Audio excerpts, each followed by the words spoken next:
Quay, greetings. Welcome to another video. Quay is Algonquin for hello.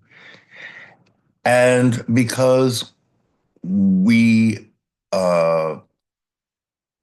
uncivilized Indians, as well as civilized Indians, are mostly under an Iroquois narrative, mostly under an Iroquois narrative about Indians. So that means you don't hear Quay very often. You'll hear Oseo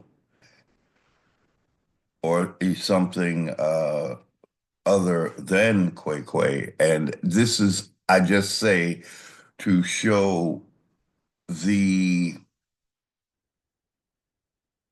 overreaching influence of a rather small group of Indians compared to the larger Algonquin that the Europeans always found when they first appeared in North America. It was always Algonquins they found.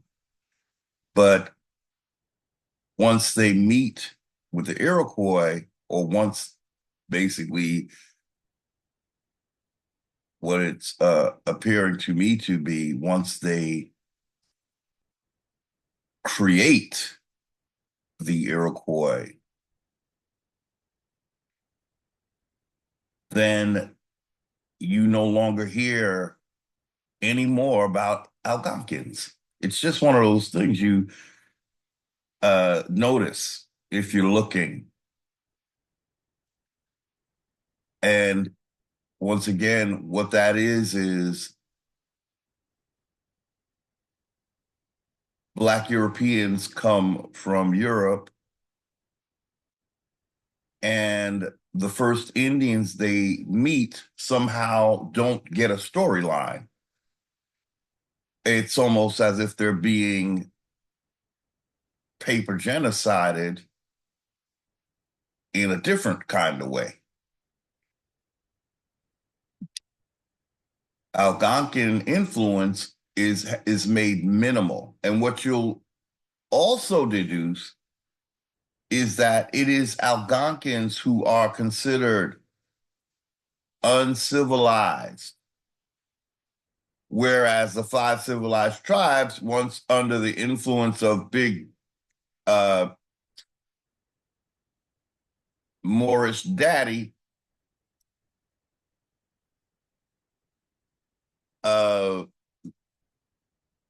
once we have the 5 civilized tribes and the Iroquois Confederacy, the Lenni Lenape, for good measure.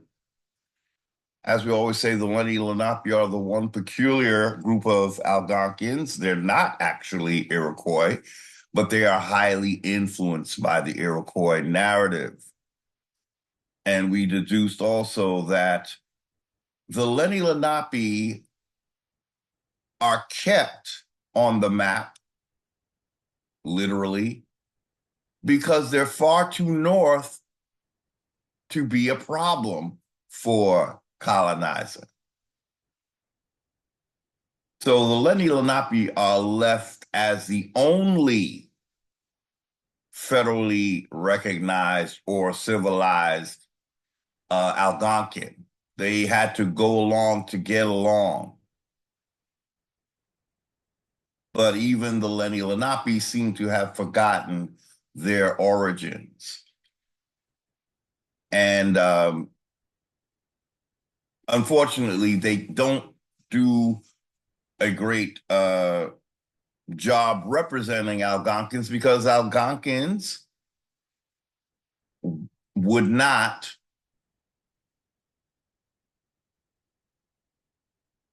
how about we say it this way? The Lenni Lenape would not be the only Algonquins, and they would not be they would not be northern only. They would be southern Indians, and they would have, originated from the south. So the Lenni Lenape, one of the key reasons again why they don't represent the Algonquin Indians very well is because I say this all the time, uh, their creation story is a compromised one that the Algonquins never told. And what is that? Algonquins did not have a turtle in their creation story. We learned that turtles are actually not indigenous to America. They're indigenous to Mongolia, Asia, and Germany for some reason. Uh, Turtles are a creature that were introduced to the Americas, but they are not original to the Americas. Now, the Algonquins, if you can imagine the legitimacy of the Algonquins in the fact that their main creation story animal is a muskrat. Muskrats are indigenous to the Americas. It's the only animal, from what I recall reading, that is only found in the Americas.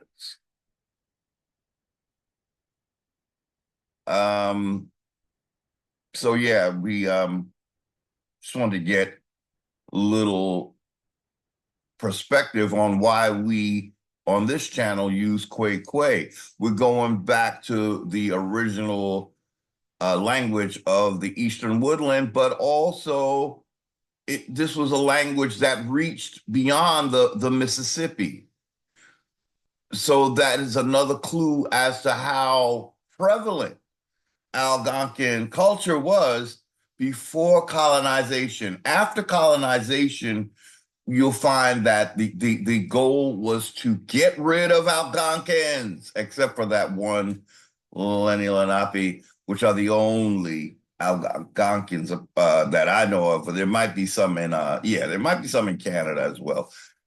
See, those Indians would never be a threat to the United States. The United States needed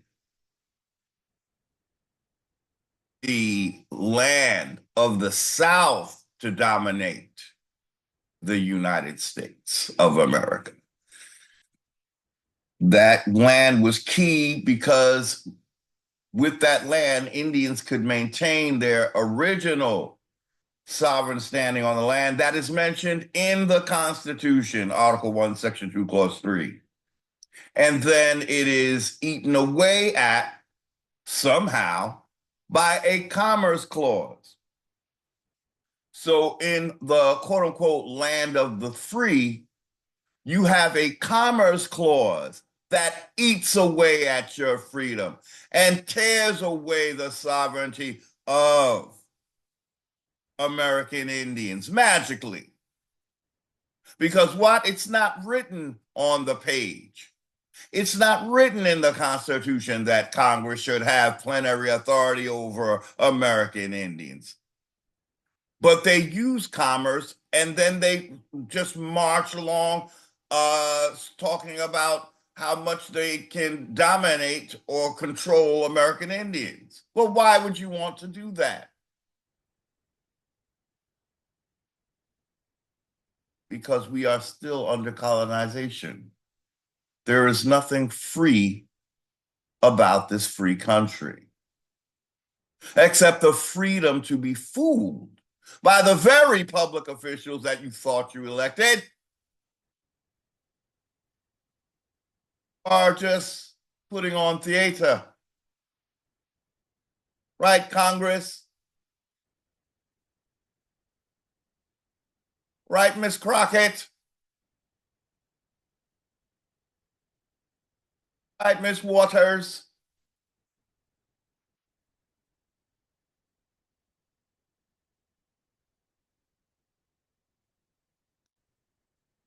Um,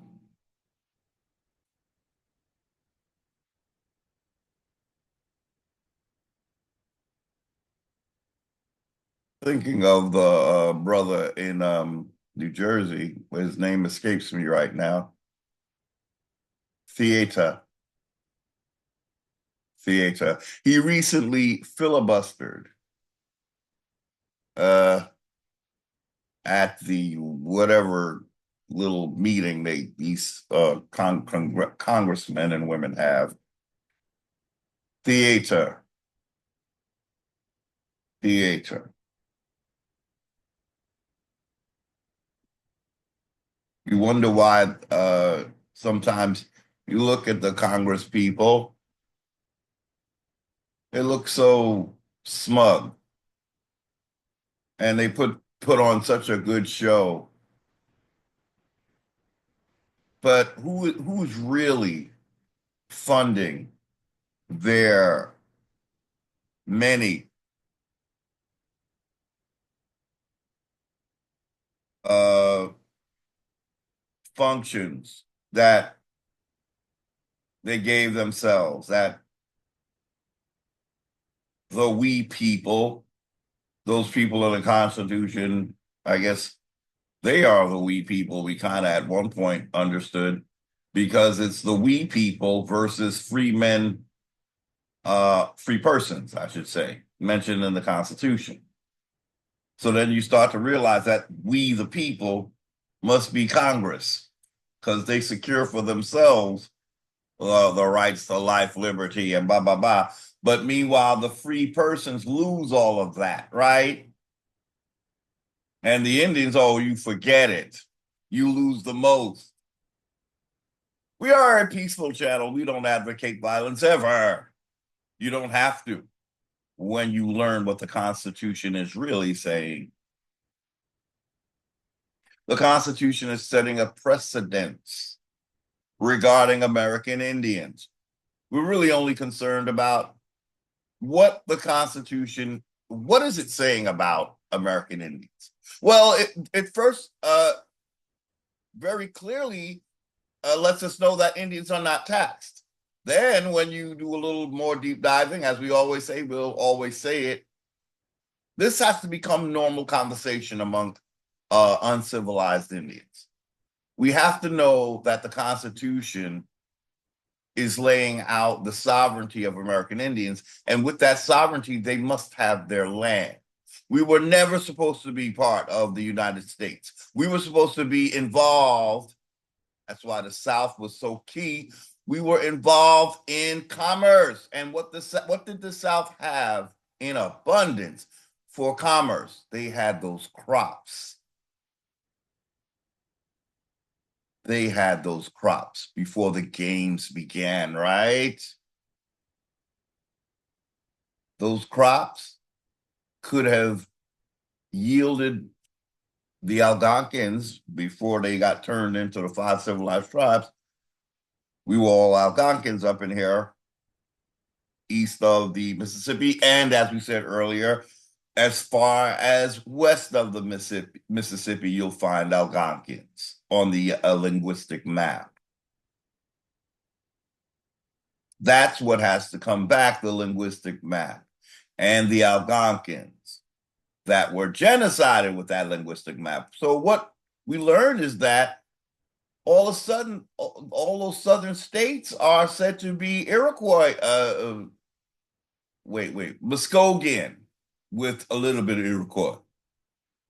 With the 5 civilized tribes, it's the Cherokee that we learned, that speak Iroquois. And not only do they speak Iroquois, they write Iroquois, and they teach the Iroquois Confederacy how to write. The Iroquois of, the Cherokee are not really considered Iroquois. And I guess because they have that word, the label of Cherokee, you don't really see them as being Iroquois, but they are considered Iroquois. But we found the map where the Cherokee were once smack dab in the middle of Algonquin territory, which means they were at one time considered Algonquian. This is going by the map evidence that we have. One of the videos, we use that map as the thumbnail picture for the video, and you'll see in that video that Cherokee were Algonquins, just like all the other Indians, Muskogee, as we mentioned. We mentioned it always, Timucuan, Siouan. All these Indians of the East Woodland, they were not here at the time of conquest. Algonquin is the oldest language in the entire Eastern Woodland and beyond the Eastern Woodland. This is, this new more accurate take on the history of American Indians is really meant for uncivilized Indians. The civilized Indians have taken a package, and we discussed it briefly, but unfortunately, when you think about it, really do a deep sort of think on it, would the civilized tribes truly be entitled to reparation when they took a deal to remain Indians? Who would be more entitled to reparations? The ones who lost their identity, or the ones who said, you take the package number one, you keep your identity, but you are controlled by the federal government. So therefore, you're not any longer seen as Indians, not taxed, but Indians with a tax exemption if you're in a tribe. Yes. See what your daddy what kind of magic your Moorish daddy can make for you to bring you under his domination and make you think you're still actually like a real Indian when he's done everything to make you a fake Ian. Indians are not dominated by foreigners, real Indians. Indians don't go by foreigners' codes, rules, and regulations, real Indians. So if you keep the name of an Indian, but you're still treated like a Negro, then you're not really representing your ancestors the best possible way you can. You're faking it. But if you are misclassified Indians, you can come up on out of that when you get your head on right, once you get your head together and realize you've been sold a big, beefy, juicy nothing burger. Beefy, but not beef. Beefish.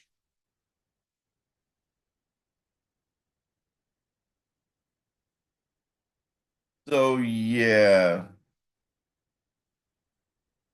Uh,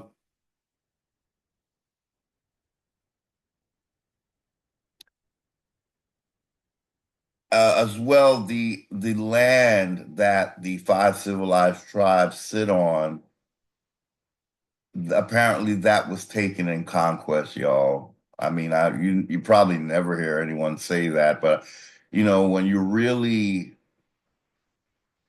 have basically dedicated yourself to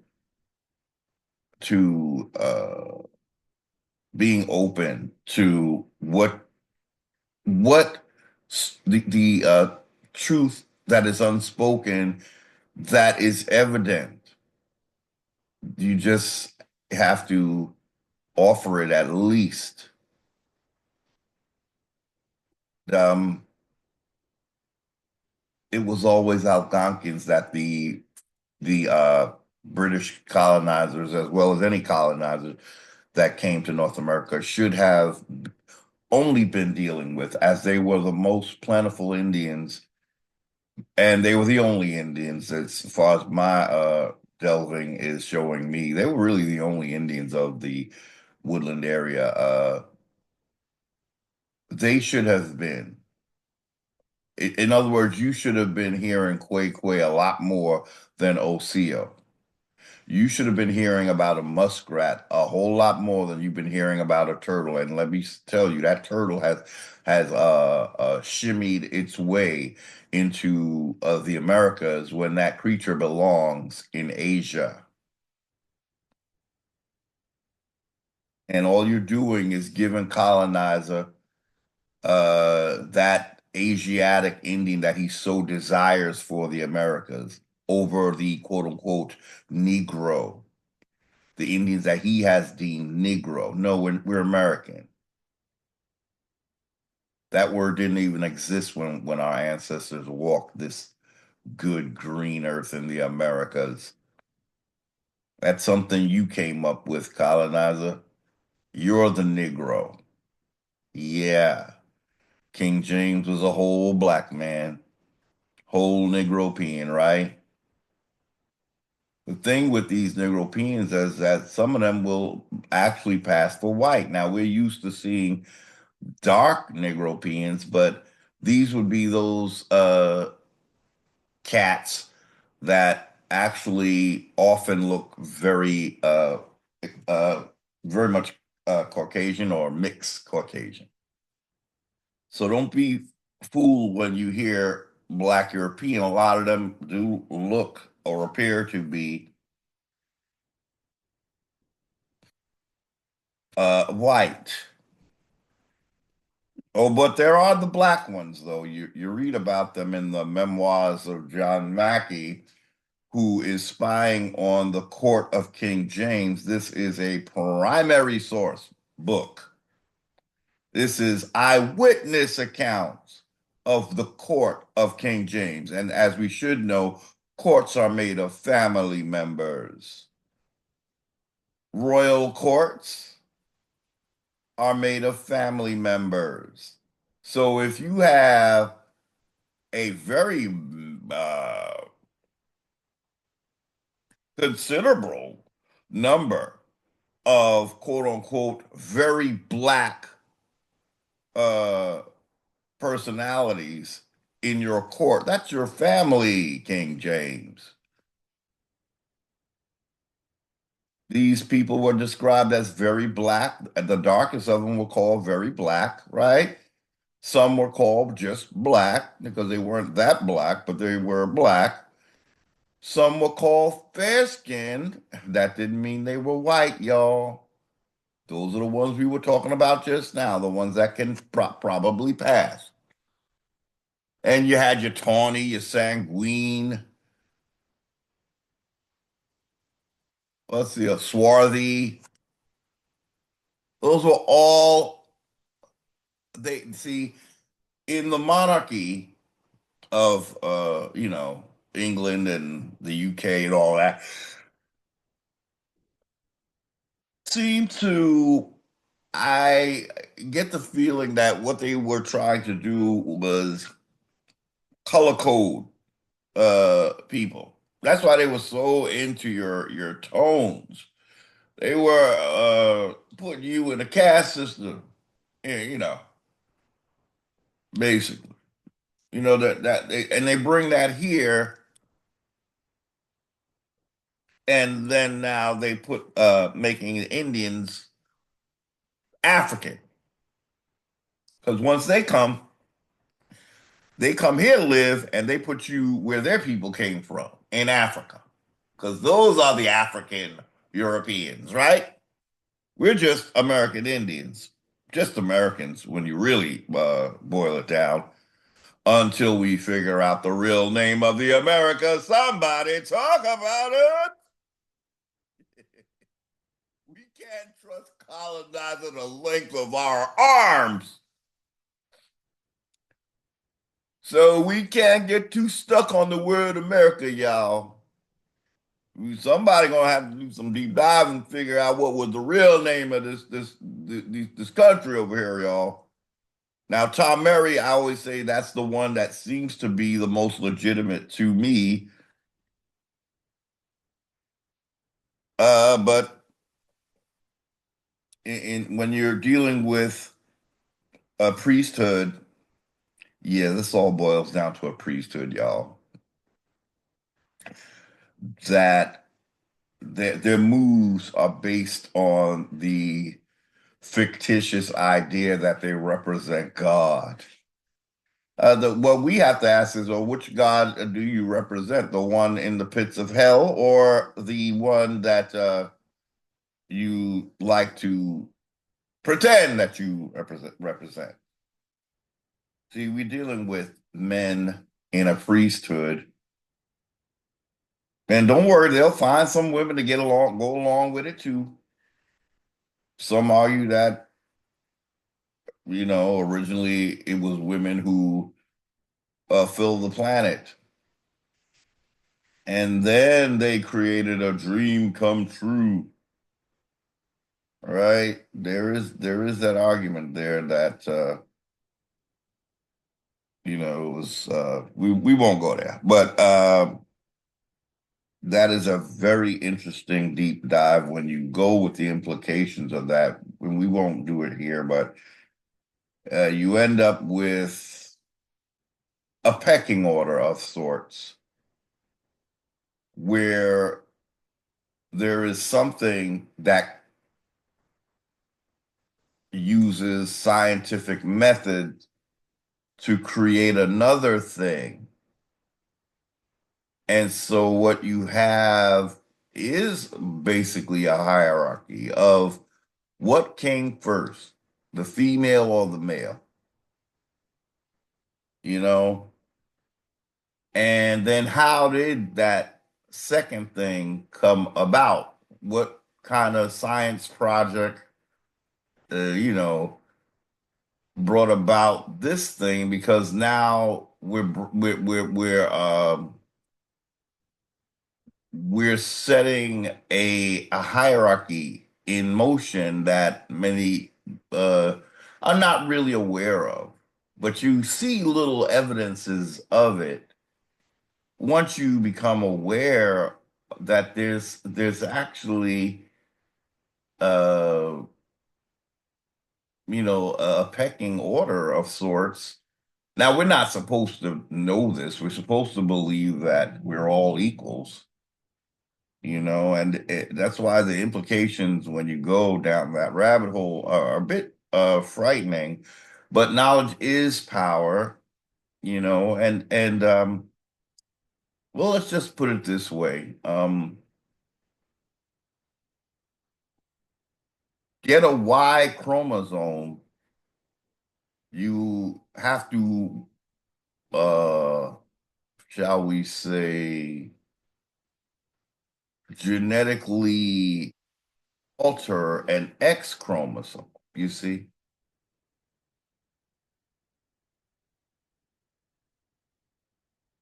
So what it started to look like was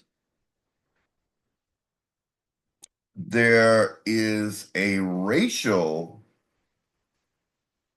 hierarchy of sorts, but there's also a sexual hierarchy of sorts.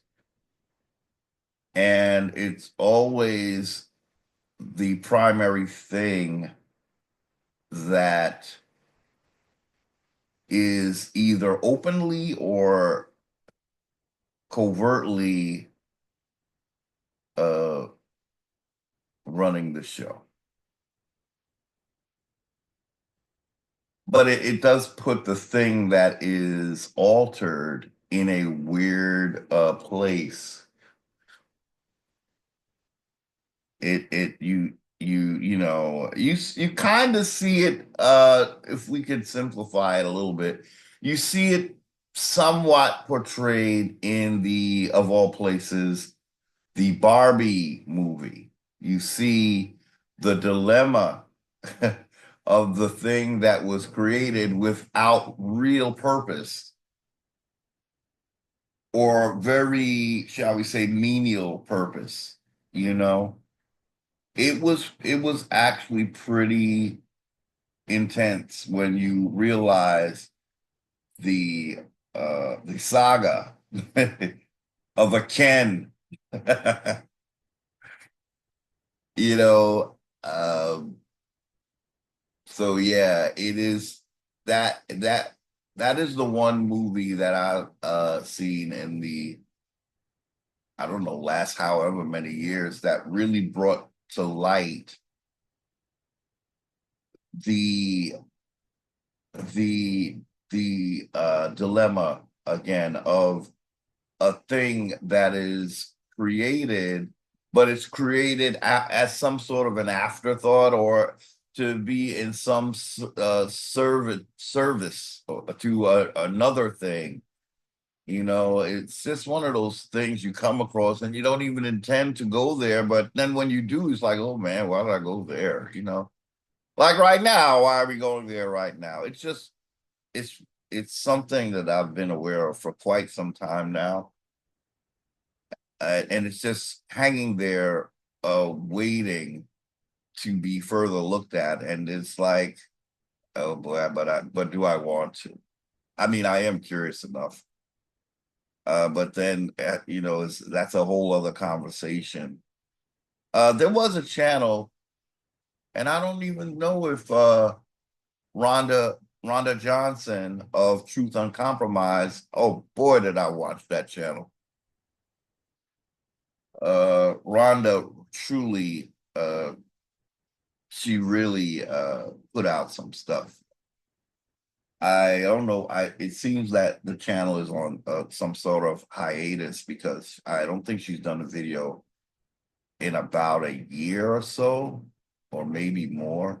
But she did a video where she talked about, and that's what led me to this. Well, at one point, she was one of the first that said something about uh, the male species being bred out. And I mean, there is some evidence of that as well. I mean, it's not, you know, at an alarming rate, but there has always been less males in the general population.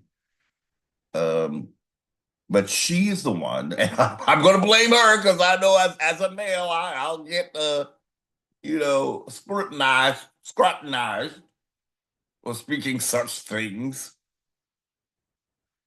Uh, and I think it was her videos that got me to go down this rabbit hole because she speaks of a time when there were, now she at that point, I think she was talking about um other realms, and but she was also applying it to Earth as well, where it was a female dominated place and males were sort of, if I remember correctly, because I believe see, the thing is, once she said it, I started looking down that direction, and that's somewhere in there. I came up across the notion that it was males are like a scientific project of a female dominated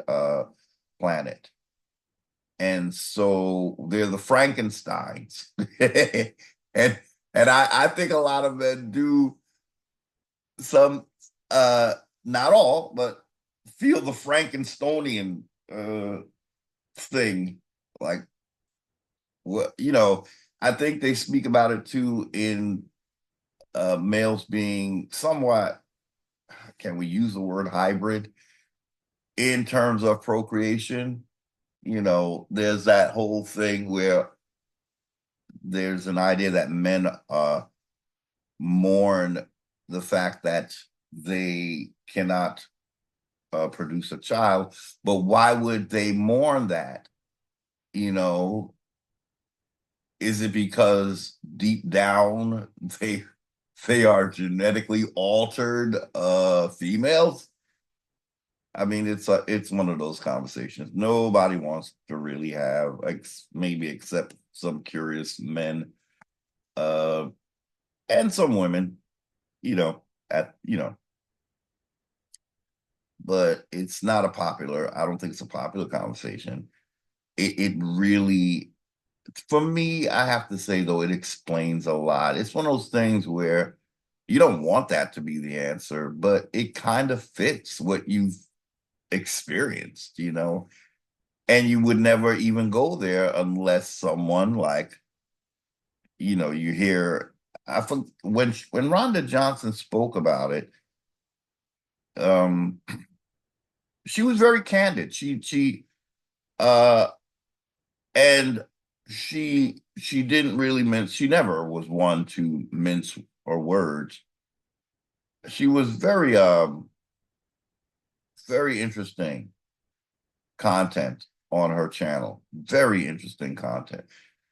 But she also spoke about that there were at one point she said she was reading from some document that talked about shall we say the spectrum of uh, uh, gender identities, and it was rather compelling. Uh,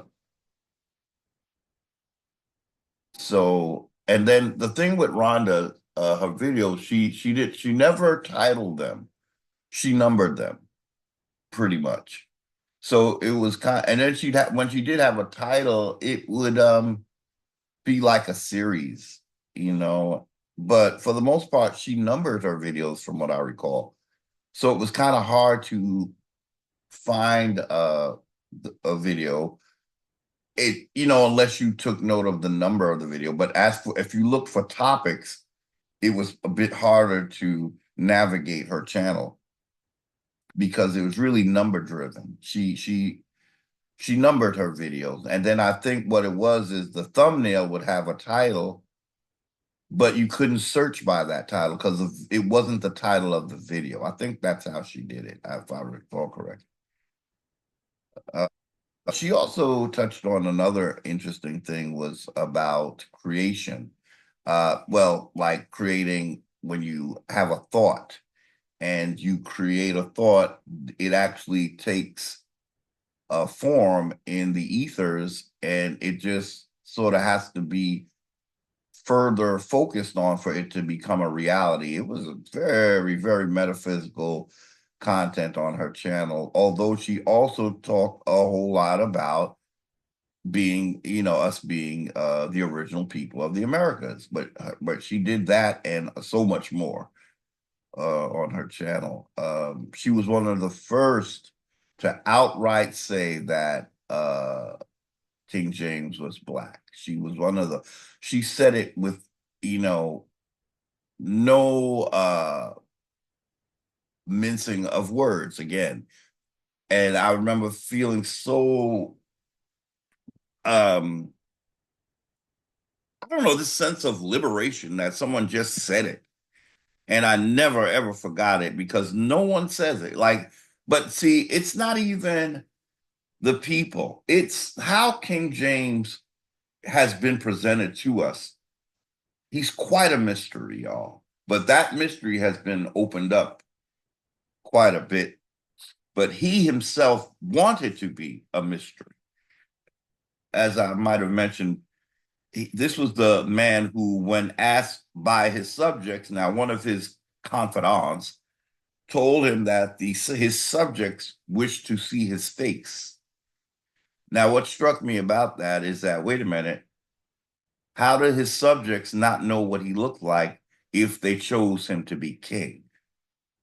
You see, they didn't choose him to be king. King James, like I would have to say, it wasn't just him who did it, but they went around looking for subjects and making people subjects rather than having the quote unquote subjects select them, right? Who selected the royals? That would be the priesthood. So who were the royals? I've come to the conclusion that it had to be the children of the priesthood, because if the priesthood is running things behind the scenes, they're going to need an outside representative that they can manipulate like a king or a queen, right? But what's the relationship? It has to be progeny. It has to be. It would be the only ones the priest could really begin to trust and have authority over, their own children. So yeah, folks, we're being run by a priesthood. And you know, it's just not gonna work when men, especially American Indian, get wind of their birthright, quote unquote, priesthood.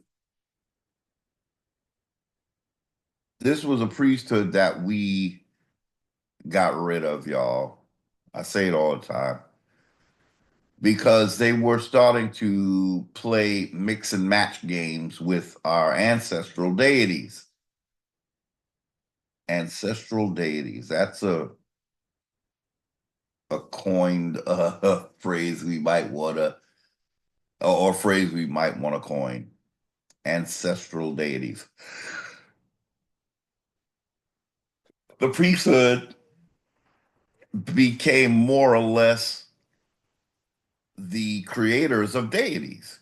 That was an authority that they assumed they had exclusive rights over.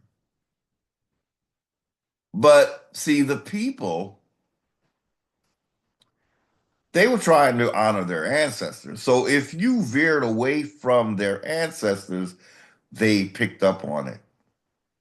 And if you repeatedly did it, then you got expelled, which is exactly what happened. That's what happened. And it began to show up in a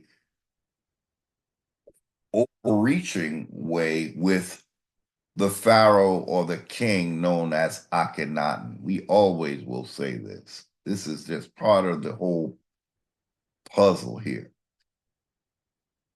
Akhenaten was the last king or the last dynasty king in the Americas before they got expelled to Africa. But then they sort of don't want the stigma of Africa. So they sort of began to, it seems to me, they started to really do a lot of in Europe. They started to build up Europe because I think the idea was to not be known as the expelled that they were. So then they build their base in Rome. Now they have the Armana in the second Egypt in Africa, but they really were never. By the time they get to Africa, they are no longer practicing what the original Tamarian Egyptians of South America and America, South and North America, practice. They're no longer practicing that. So what am I saying? They were already monotheistic when they got to Africa because that's why they got expelled. They were narrowing down our ancestors, basically genociding our ancestors to create a one person type of deity. So by the time they're in Africa, we saw in one video, it was Akhenaten himself took on the deity role and he deified himself. Talk about a demon wanting to be God. Oh, oh, oh boy. So Akhenaten saw, this was a shock to me because I never heard it put that way until we watched a YouTube video describing the heretical reign of Akhenaten. So he saw himself as the only of the day, excuse me, the deity, which if you look at it, it's exactly how King James saw himself. he named Virginia because Virginia gave birth to Jamestown. It was a virgin birth, y'all. So what the kings are doing basically are taking on the role of deity. And so it becomes their story. It's a repeated story.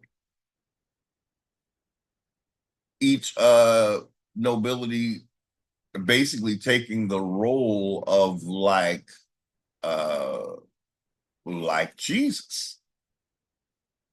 Mm-hmm. It's their version of Heru. In the most ancient version of the character that became known as Jesus, Heru is a conquering and victorious uh, uh, entity because he wins his birthright. See, in the original story, the Christ lost his birthright. Yeah, I didn't think we'd go here today, but we're going there, aren't we? The original Trinity was said to be Osar, Set, known as Isis, and Heru, also known as Horus. In that Trinity, the rightful heir is Heru, but he loses his heirship to his father's brother, known as Set. Now, Set's name never changes, ironically. Well, not to any degree where he's not traced back to Set. You know, Osar is known as Osiris, and it eclipses his original name, Osar. So the ones that the priesthood want to get rid of, their pseudonym will be more known than their original name. But the ones the priesthood wants to keep, Set, his name will mostly remain Set. That's because they want that to be promoted. Whereas the other deity, Osiris, Osiris genocides Osar. Isis genocides Set. So their name becomes Greek, and then it's a way of making them Greek more than they are American, because America has to be sacrificed for these priests to rear up other people to take our place.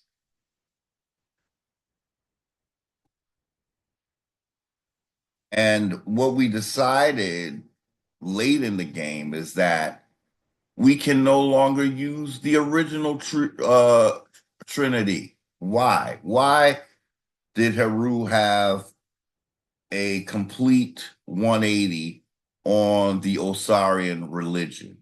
I'm going to tell you why. You already know most of you.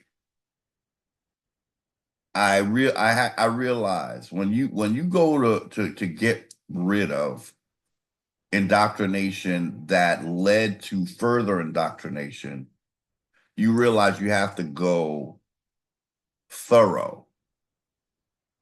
What was it that made me finally give up Osar? Although I will tell the story only for as a roadmap to show how we got to Christianity. But why, at the end of the day, will the most enlightened, I believe, why will we give up the Osirian religion? Because we will have realized that it's a death cult. There is no reason for living men and women to worship death. There's just no reason for it unless you're preparing yourself to be sacrificed. I think that was where the priests were leading the people, and the people didn't know it. But why would the priests do this? At the end of the day, it's because it is only their interests that are at the helm of their actions.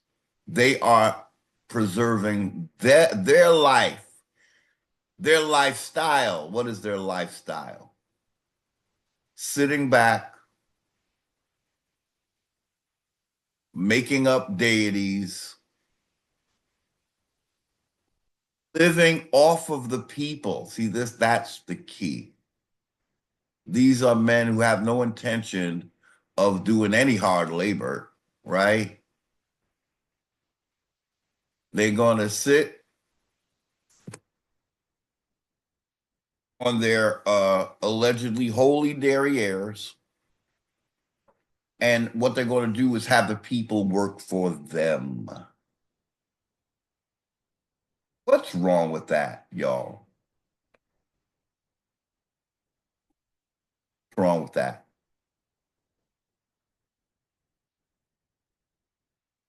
Um, well, if this were known, would it be tolerated?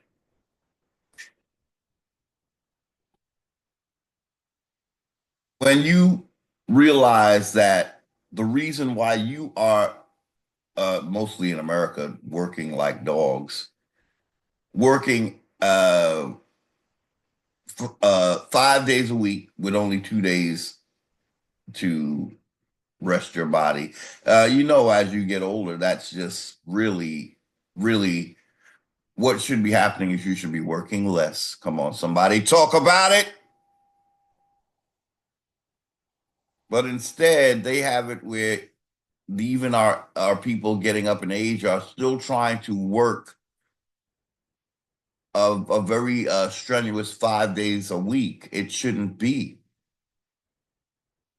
But why do they do that? Because there's a priesthood that intends on living off of you like a parasite. We found out it was the Amen priesthood, wasn't it? Akhenaten had the Amen priesthood backing him in his heretical ways. Akhenaten, as we know, was known as a heretic. We'll always say it. We have to. That's how Americans saw Akhenaten. Now, the rest of the world, they're not getting the whole story, so they end up falling under the influence of an Akhenatian religion, which brings us to the three major religions. The three major religions are a direct result of Akhenaten's endeavors to create the type of religion that would help. Well, it would be any religion that's going to be mass promoted is going to become the religion that people can be dominated with. And that's the whole idea. It's to dominate people, not to bring them to God. Now, how do we say this? Because as we said in the last video, which I still didn't post, sorry. If the goal was to make Indians on the same level as, say, of what, right? Well, say a level where they can have their birthright. Let's say Indians were condemned, according to the Church of Rome, because they did not know Christ. And therefore, they did not worship Christ because they didn't know Christ. So that's a crime, according to the ancient Church of Rome, which has now repudiated the doctrine of discovery. So they have vindicated themselves. And we applaud that. We do. We have to. So the Catholic Church has already stated as of March 30th, 2023, they don't support taking Indians' birthrights anywhere. Indians were originally only in America because there was no India when what I'm about to call him, why am I gonna call Columbus another name? When Columbus just quote unquote discovered South America, because he did not come to North America. We just want to line up our ducks like we, as we go along. Uh, there was no India. It was called Bharat. So uh we talked about that psyop where Britain needed there to be an India so that she could confuse Indians with Bharatans or Hindustanians, right? So we here trying to reach for our birthright, but Britain has already named people Indians because they said it's because of the river Sindh. How does Sindh become Indian? What was the river they call? They say that. Oh, the Indus River. So how does Indian? How do you get Indian from Indus? They would be Indusians, right? Come on, somebody talk about it. If you have an Indus River, you are Indusian, baby. You ain't no Indian. But Britain needed you to be Indian because she has. What they do is they make a Stepford wife, a doppelganger out of you, and then they kill you like they did in Stepford wife. And only the doppelganger is walking around thinking that they're you, right? So they Stepford wife your ass. That's what they do. This is a tactic of nobility at their best. They're gonna duplicate you in some other land, and then you'll never. It's a way to keep you from getting at your birthright. So you're gonna be when you say Indian, people say, "Well, we only know of Indians in India. So what? Why you call yourself Indian?" Well, that's because my colonizer is pretty. The god that he worships is, shall we say, like a trickster. Shall we say it that way? Would that make it fair to all parties? I mean, he would have to be pretty damn technologied up to do some shit like that, wouldn't you say? Oh, they would say no, he's wise. Oh, okay. Oh, he's wise. Okay. You mean like as in wise ass? I mean, but what God would do something like that? Like what kind of God would take the identity of other people just so their land could be stolen by thieves? Why? Why?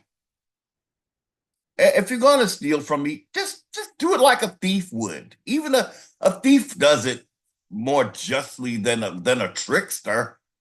A trickster's gonna steal from you and say that he's you. I said this before in the video, and I thought to myself, my gosh, that the ancestors was working that day.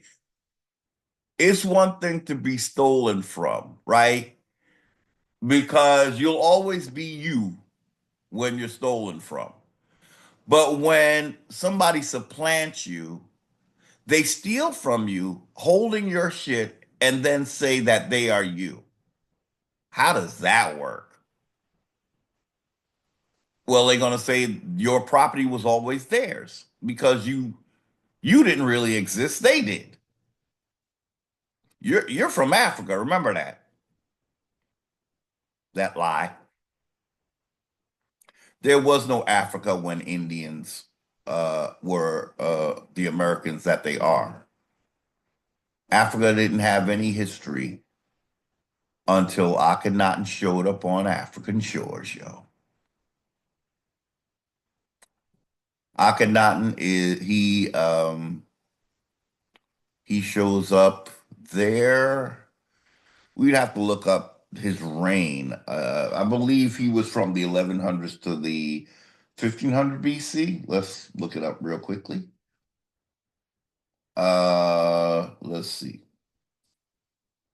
Uh,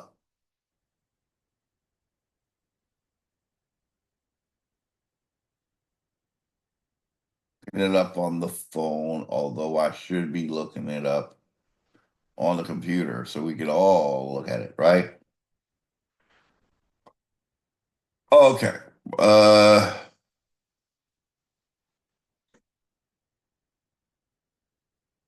okay, we found him, but okay. Well, his dynasty was in power longer than he was, right? He was one of the last of that dynasty, but his reign was from ooh, he came to power in about 1353 or 1351 BC. Uh he reigned roughly 17 years during the 18th dynasty. So the dynasty was in place, his father and grandfather, that's the dynasty,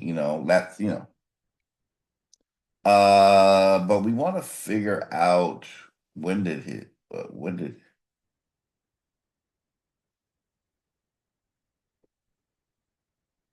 oh, they're not just telling me, Akhenaten's reign.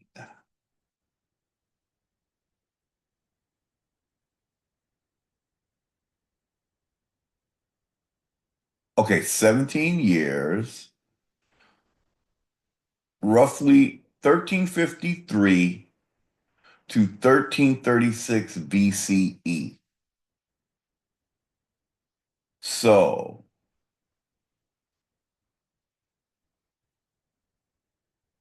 so there was no Africa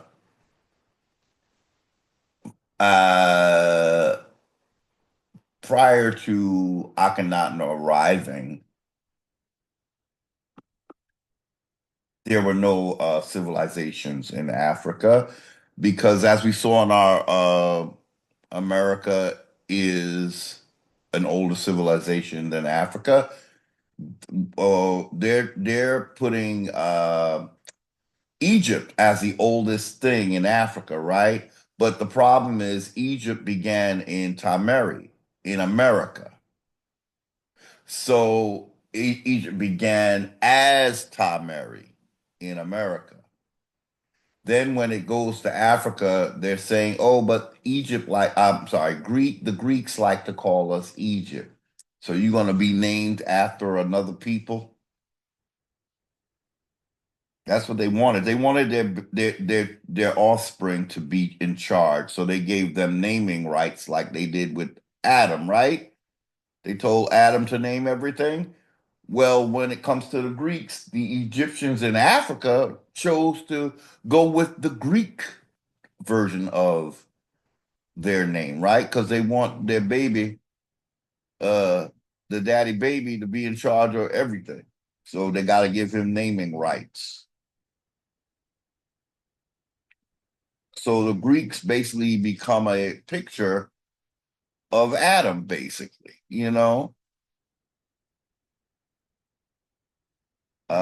As far as we know, the Greeks were the first appearance of what we know to be Caucasian. But the story is so convoluted that, I mean, that's what you would walk away with, but who knows what it was, because it just seems, you're when you do that, you're cutting out the whole uh the like the Asian you know the whole Asian dynasty system in China and all of that.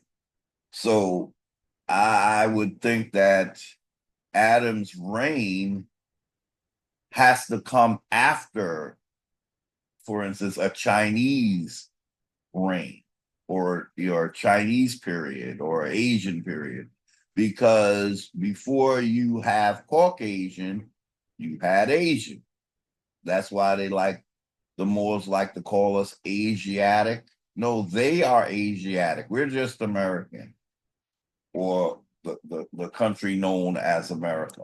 That's who we are. So what we were saying is that Africa lies pretty dormant until Akhenaten shows up, and then Hatshepsut, another uh uh king slash queen of the 18th dynasty, she takes a an expedition to South Africa, or Somalia, I should say. And so now Somalia gets on the map. And now the Egyptians, now the 18th dynasty, now they're trying to give Africa an older history, because what's happening, people, is the 18th dynasty is rewriting history. They can't tell of their expelling, because that would give away the fact that what they're practicing in where they come from is called heretical. So the 18th dynasty does not want that type of legacy. In America, we did everything we could to erase that legacy. They say Akhenaten, his temples were all ruined. They was literally scratched out off the record.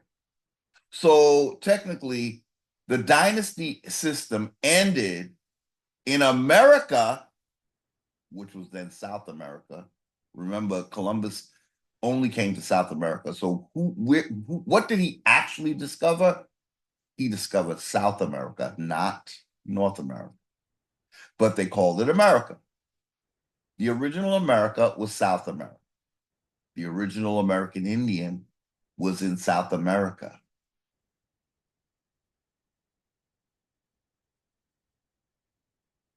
Back then, they were known as Egyptians, or Timerians, I should say. This is what the priesthood is covering up, y'all. This is the big secret of the ages. Because in their world, America was a new world. That's how we know that the Moors were not our friends, and they still are not. They're just pretending to be. They're not our friends because it would have been them who knew that we were here longer than Africa. But because they were expelled to Africa, they want to make Africa the oldest thing on earth. And furthermore, they want all life to have begun in Africa. Why? Because the Moors have a control freak gene. And it's a very powerful one in their bloodline. I believe their bloodline is mostly O negative. That's what I believe. Because then they talk about the Basque, right? The Basque, B as in boy, ASQUE, Basque of Spain, where the Moors reign. Those are said to be O negative people, right? Right. So then they make that like that's the best blood you can have is O negative. Yeah. In your world, everything you touch is the best thing in the world, right, Moors? You have an esteem problem. That's what you have. Because you got to be the number one. You got to be best. You got blah, blah, blah. When you're not, you're categorically not numero uno. You gave that up, remember? You gave that up when you betrayed America. You became number two. And then so you've been the rest of your whole mission in life is to make America number two or three in your storybook of lies and deceit. When will you see that you're a liar? It's one thing to tell a lie. It's another thing to be a liar. Come on now.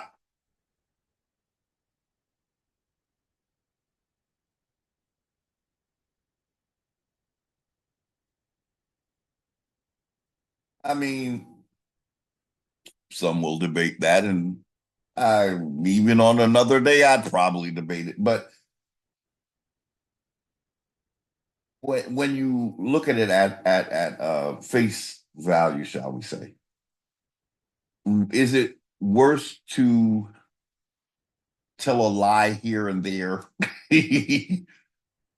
or to be a career liar, like categorically a liar, as opposed to uh someone who told a lie here and there, or but that's what I would say Moors are, because their lives depend on their lives. That's the thing. But in terms of, it's not life threatening. I mean, they won't die if they tell the truth, but the story that they prefer to tell of themselves it's founded on a lie. And namely, the lie is that America is a new world. That's why we call them liars, because they're willing to throw away the American Indians' history for their own version of history. That person, let me tell you something, Indian. That type of person, whether he looks like you or not, could never be your best friend or have your best interest.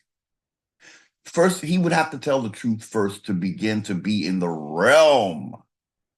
I'm talking about the stadium, the ballpark of your friend. And Moors are not willing to do that, y'all. They only will do it at a critical time like now. They will rewrite they will adjust their history, because they always making new history, right?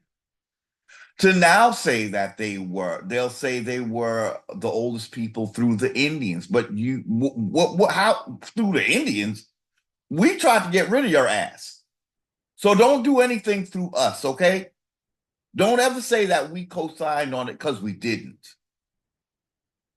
If we did, it's those Indians who are ignorant enough to not know their own history. And then you come along looking like us, telling us that we from Africa, and we trust your black ass. So you're not our friend. If you did, you would honor a history that has nothing to do with you, because our history, once we got rid of you, we no longer wish to be associated with you. But unlike you, we never sought to completely genocide you off the face of the earth, where that is your mission. More, don't you understand your position? Got Moors on YouTube. I noticed it's like they even use like talking in Roman terms. Everything in their videos is titled Roman and shit. I mean, it's their choice, right? The thing is, don't say that you're American. Please don't. You're not an Indian. You are a transplant of an Indian. You you're not going with an American Indian tradition. You're relying on your Spanish, your Roman, your African Egyptian, your British, your German, your French. That is the history that you honor. But when it comes to American Indians, you are mostly hiding our history and trading our history and replacing it with yours. That's what a Moor is doing. So that the Indian will, little by little, what will happen is that the Moor will change history, by brainwashing the Indians that they're in bed with, namely, I guess, the original 5 civilized tribes who have gone underground now as the Black elite, is the only thing that makes sense to me. And I always say that because that's where this narrative leads me. I don't know where else to go with it. It's the only thing that makes sense because when we look at the 5 civilized tribes now, they're all Mongolian and Caucasian, with a few token blacks sprinkled in, right? Or token or full blood Indians, I should say. So where did the original copper colored 5 civilized tribes go? What happened that they have to be black, y'all? Like the big secret is that they're Indian, but they prefer to go with being a Negro. One example I would have to use is if anyone saw Judge Joe Brown on a certain Indian platform being interviewed, where Dane Calloway was also a guest. He's an Indian who has been so indoctrinated by his European side of the family that he don't even, I don't think he knows why he would choose to identify as black when he told the panel that included Dane Calloway that his grandmother is a Choctaw or something like that. But you see, I guess the story is a little deeper, y'all, because as we know, the 5 civilized tribes. Well, okay, so he's proving my point. Like, in other words, somewhere there were quote unquote black Choctaw. Where did they go? Well, they became like Judge Joe Brown. They just gave up that identity, y'all.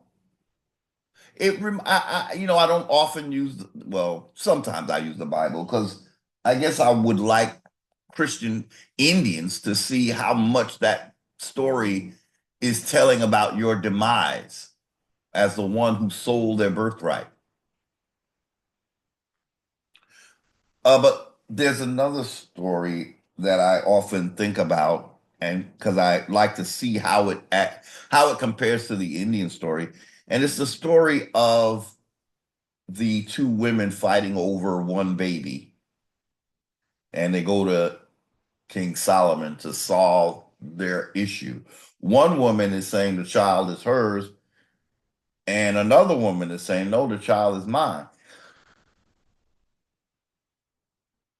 Excuse me. Um,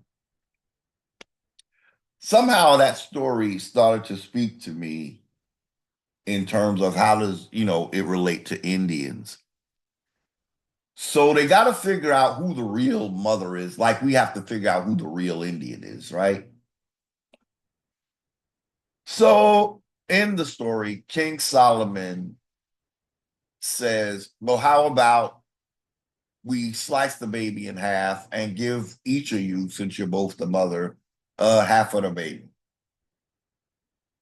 The real mother screams out, no, let her take him. No. The Fakian says, yeah, okay, let's do that. Let's split him in half. So I just find that's one of those stories that it makes you chuckle a little bit, but it also it kind of shows something. You know what I'm saying? There's got to be a way to figure out who's the real, right? But the 5 civilized tribes would be the ones that say, yeah, okay, let's split into black and Indian. Yeah. A real Indian. No, don't be black. Well, I no, actually, I'm sorry. That's not how it went. Let's rewind. Let's rewind. Let's rewind.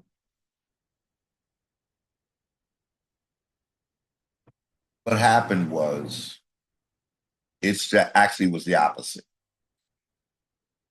The baby is the land. In the Indian story, it's not about being black. It's about being connected to the land and not leaving home. And I think Dr. Tracy, in one of her videos, she spoke about, she said something that stuck with me, and it was much easier for people who were possibly not really full-blood Indians to leave the land, whereas the real Indians would not leave the land. So in our story, the baby is the land. The real Indians, for the sake of keeping the land, will change their name, or will go with being called Black. But what they won't do is give up the baby. They won't.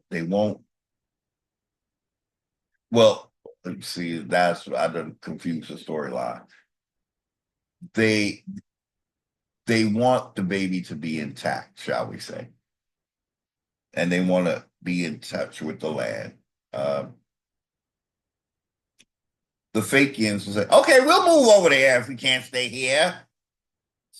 An Indian wouldn't do that, and that's what they wouldn't do it unless if they were at, their life was threatened. And at one point, we don't hear about the trail of death, right? See, everything has a doppelganger in colonizers' world, and the fake one, the doppelganger story get told, but the real story is buried.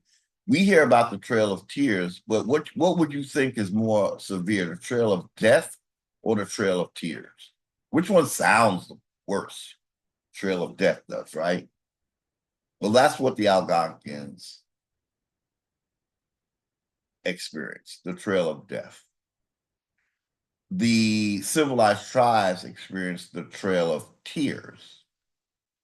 Well, at least the implication is at least you survived to cry, whereas the Trail of Death was more or less, it was more, you didn't, quite make it. We have to look it up, but one is called historically the Trail of Death. That was the one that Algonquins went on, the Trail of Death. The civilized tribes, again, have the Trail of Tears as their,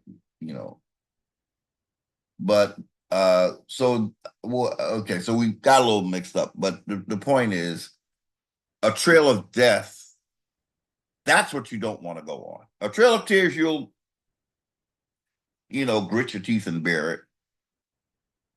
The real Indians went on a Trail of Death.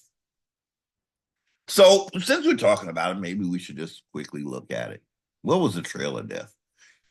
This video is much more freestyle than I anticipated. But let's go with it because, okay. Okay, so we're looking it up. Okay. All right.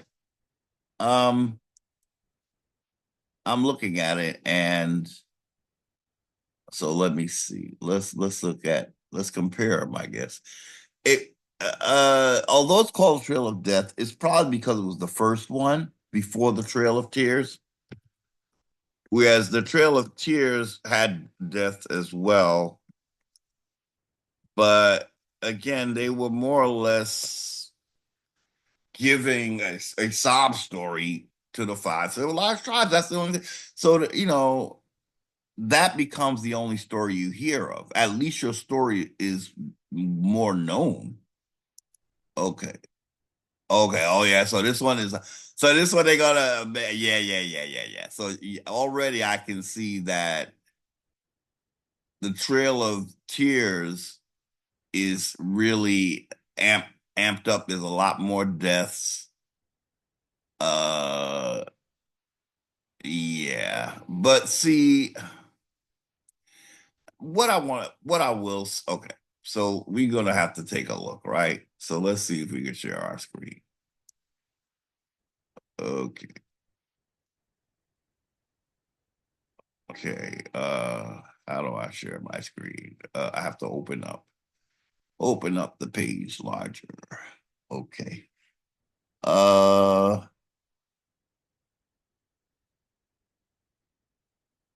there's this new thing that happens now that it's hard to, I guess when you have more than one screen, maybe that's the problem. Because I have a screen I want to look at and it's not coming up. It's not showing me that screen. I guess, let's see.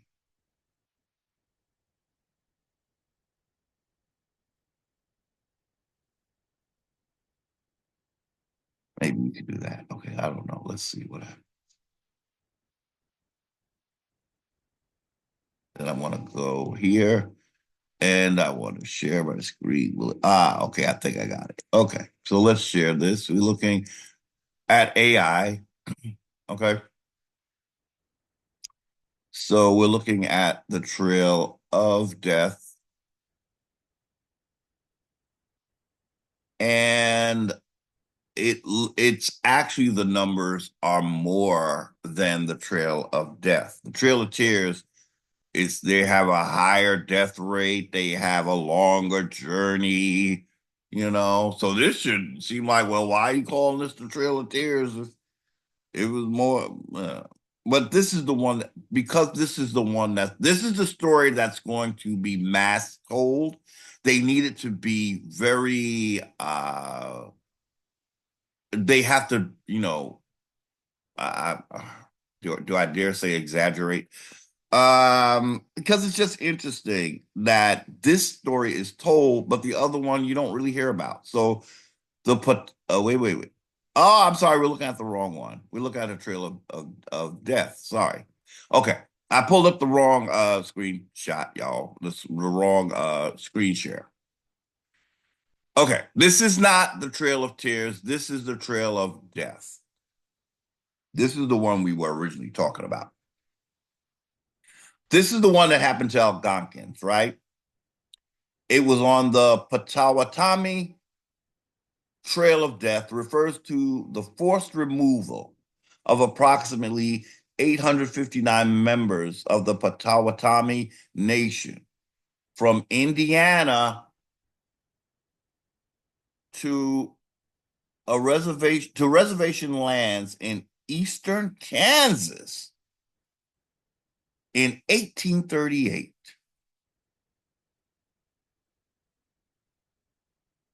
A journey of around 660 miles that resulted in over 40 deaths. Key details of the Potawatomi Trail of Death: forced removal.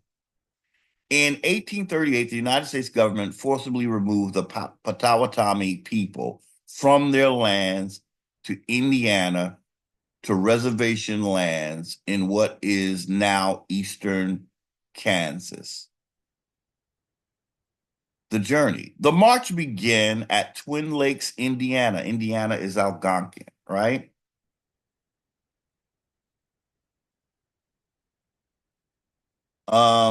The march began at Twin Lakes, Indiana, Myers Lake, and Cook Lake near Plymouth, Indiana, on November 4th, 1838, and ended near present-day Osawatomie, Kansas. Distance and duration. The journey was approximately 660 miles, or 1,060 kilometers, and lasted around 61 days. The deaths. During the journey, over 40 people died, many of them children, due to the harsh conditions, lack of supplies, and disease.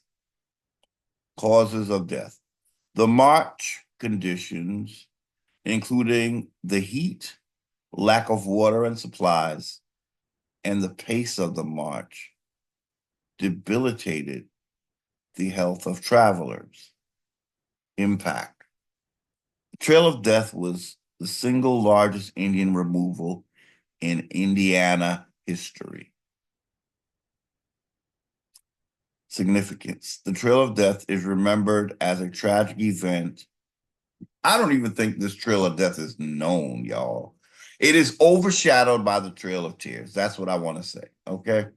And the Trail of Tears happened when Indians were quote unquote civilized. These Algonquins were not civilized Indians. Now, you could argue whatever happens to civilized Indians, well, that's what you bargained for. This was an actual forced removal of Indians who did not identify as civilized. That's why they don't really, they never mention the linguistic group when it's Algonquin. They'll mention the tribe name. They will never mention the linguistic group unless you do it. You got to search for that and find it out because they're not going to say. That's what we see here. They're talking about the Potawatomi. Those were Algonquins. Okay? That's why this was a real, actual thing. This one, okay. What can we say about? What can we safely, shall we say, assume? We could assume this was brutal because, number one, these are uncivilized Indians. I think everything that's done with the civilized Indians are for theater. So the harshness is going to be exaggerated when really it's an agreement. When you become civilized, you agree to certain things, whether you want to admit it or not. When you're uncivilized, you're not even expecting to be manipulated or pushed off, or or you might expect it, but it's not by your agreement as it would be with a civilized tribe. Civilized tribes are in some kind of a contract. The contract is your colonizer calls all the shots. You just play along, okay? When we need you to play victim, be victim, okay? But really, it's an agreement, wink, wink, and you knew you were going to leave. Should have. And the Indians who choose to stay, okay, we can't get rid of all your asses. We'll call you black. If you stay, if you're here and you're an Indian, you're going to be known as black. If you become civilized, we'll give you a reservation. If you remain in your original ancestral lands, you ain't going to get nothing. Maybe an allotment, which is not the same amount of land that a reservation would get. But we're not going to really encourage your identity. You're going to end up falling into our state. We calling you black. You're not counted on the census because we recognize, that's why it wasn't actually a real conquest, y'all. Let's look at it. Let's look at it. I think part of the reason, whether he meant it that way or not, I think he gives us a diving board. This is Peter DeRico when he says it wasn't really conquest. It was the pretense of conquest. That's what he said, and I've never forgotten it. And maybe it's because I have to take that term and apply it the best way I know how. How wasn't it how is it a pretense of conquest? And that, it's like I'm grappling with that one. I got to figure out what he meant, but my mind is telling me another meaning, shall we say, that I think is it applies. It's not a real conquest because the civilized tribes are being sold something, right? They made a deal. So that's not conquest, actually. It's a deal. It's a trade of some sort.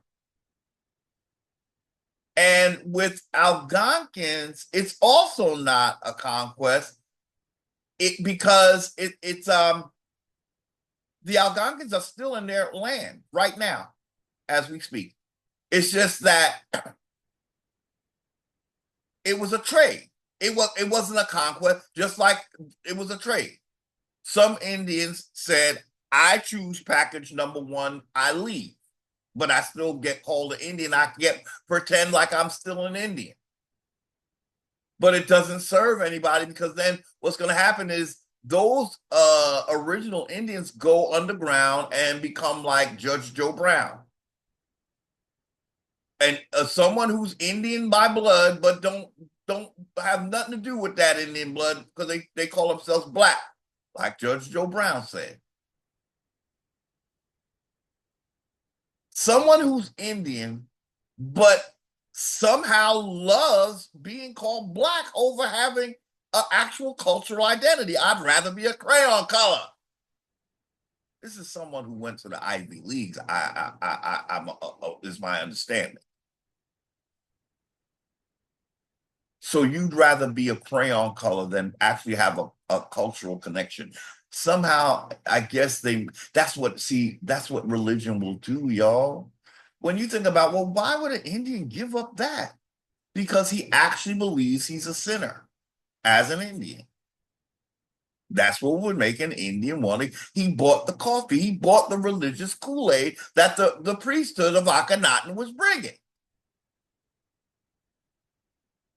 He said, this tastes like Hawaiian punch. This Kool-Aid. I don't taste the cyanide. Well, you never will. Dummy. So it's a pretense of conquest, but really it's an indoctrination.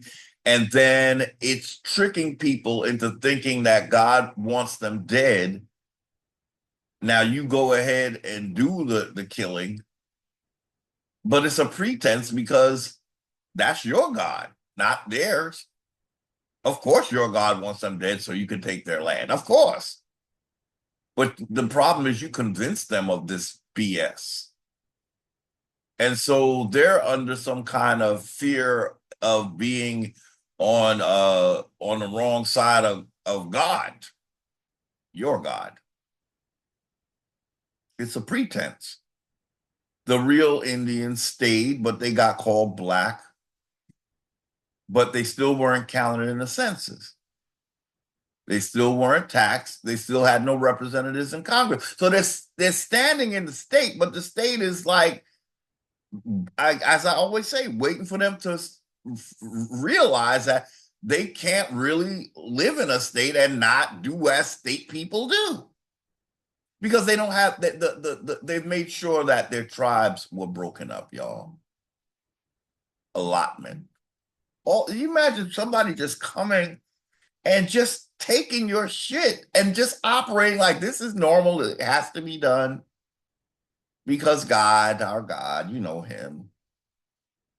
And he just like this. I'm sorry, this is how he do. Yeah, but you get all the benefits and I get all the shit. How convenient a God you have, right? But if he loved y'all so much, why didn't he give y'all enough land to be happy? Your joy in life is taking my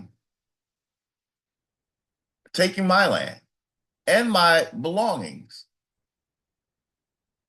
And you think this is just? But what if it happened to you? Then what would you say? Oh, you're being punished by your God now? Like I am?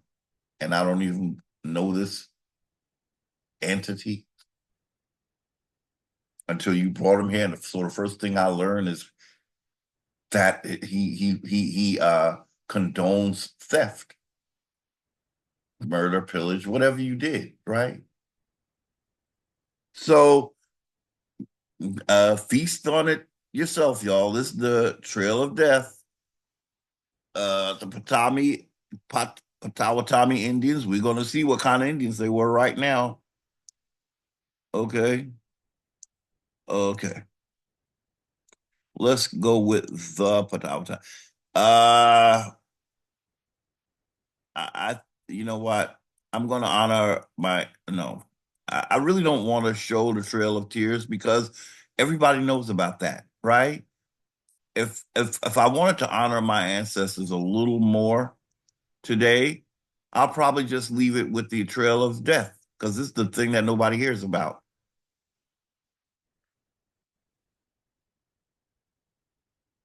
And we did pull up the Trail of Tears. I'm going to say y'all going to have to look that one up because I'm seeing a psyop, y'all. That's what I'm seeing, and I'm not going to feed it. Y'all know what the Trail of Tears was. I'm not going to pull it up. How about that? Because I know this happened before. Did I not mention this happened before the Trail of Tears? Yeah, right. So now this, because of the Trail of Tears, you don't hear about this. And it is my duty to my ancestors to talk about this. And that's why I'm choosing right now. Although I pulled it up here, you will see.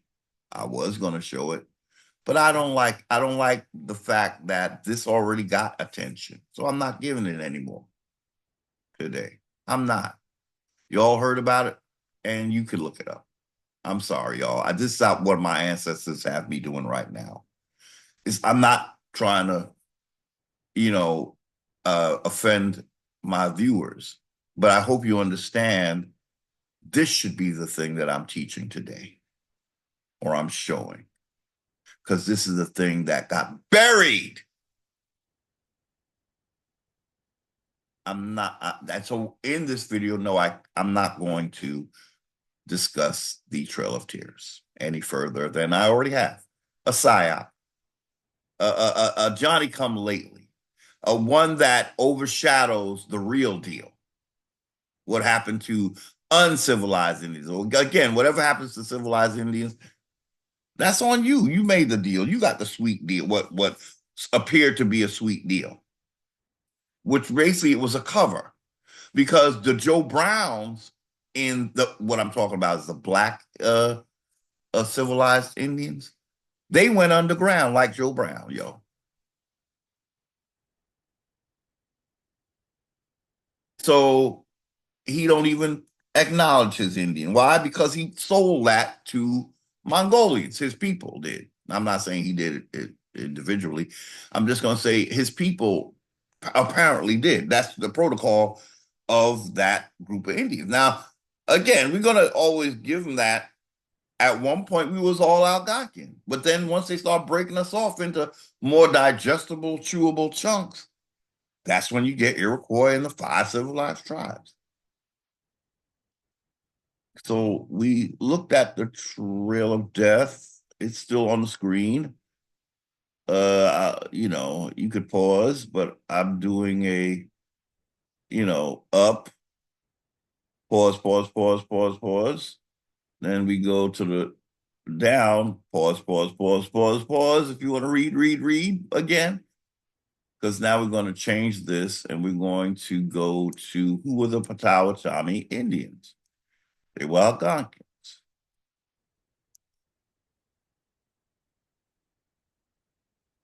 Okay.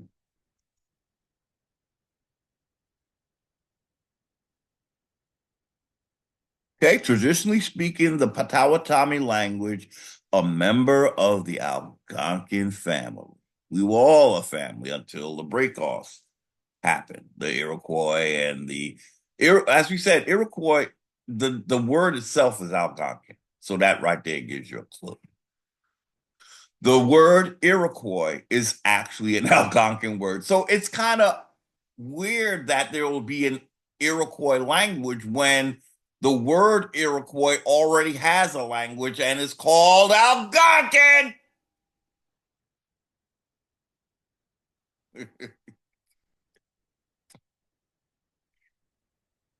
So what's the language of Iroquois?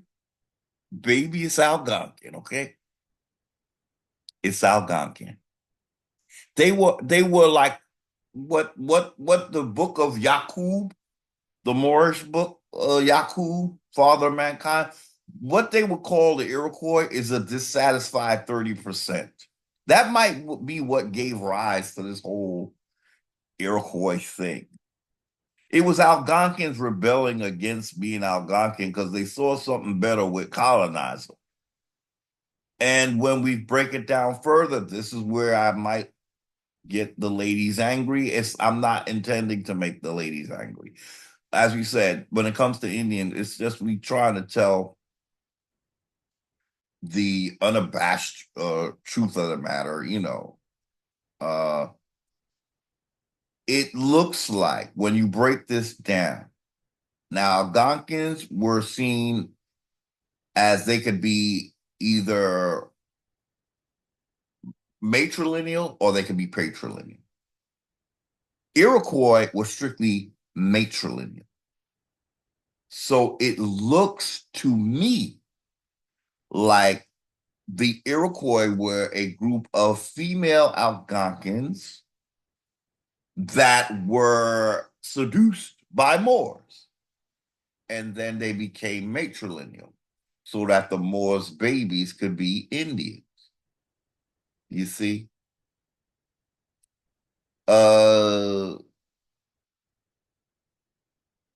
Algonquins were not exclusively matrilineal. Algonquins had for a large patrilineal, shall we say, category of Algonquins. So the break-offs are matrilineal. What's causing the matriarchs to turn on the Algonquins? Well, it's the sweet deal from Sweet Daddy, the Moors. What appears to be a sweet deal.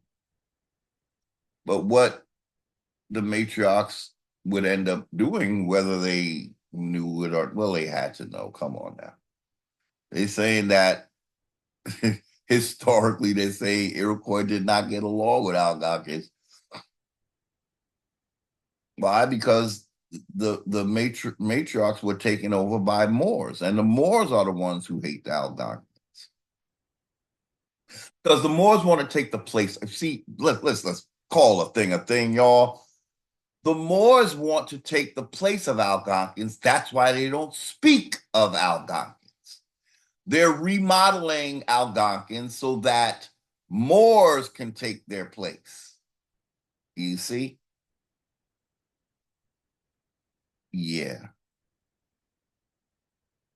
So they're getting rid of the original patrilineal Indians, right? And they want to replace them with, but they're only using the matriarch to assert their Moorish patriarchy. Why? Because the religion. What is the Abrahamic religion? Well, by name we should know Abraham. That's a male, right? That's a male.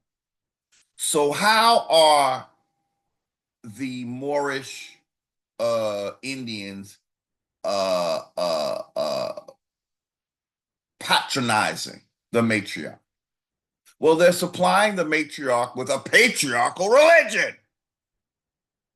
Oops! You got caught slipping.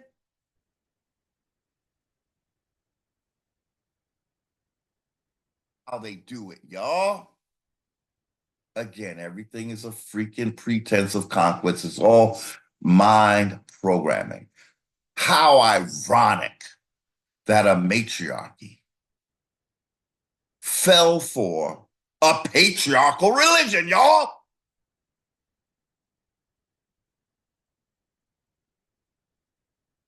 Now, I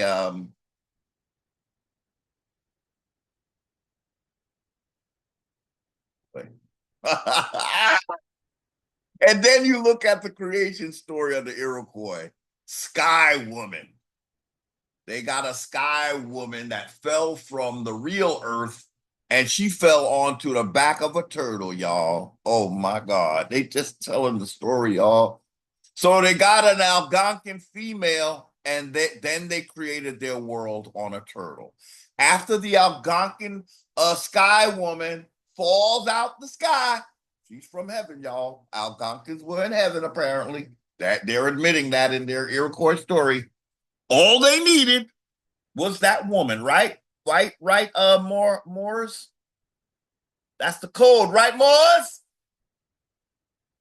You needed Sky Woman and Algonquin Woman to create your sea underworld, right? She fell from the sky, so she fell to your. Oh, and we looked at a picture of that. That's one of the most frightening images I've seen.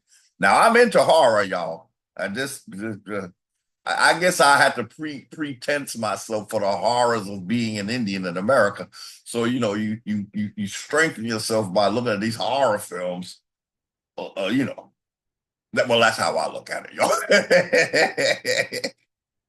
But the scene, the imagery of a sky woman falling onto a turtle's back with nothing but the sea around her and darkness is one of the scariest images that you could imagine.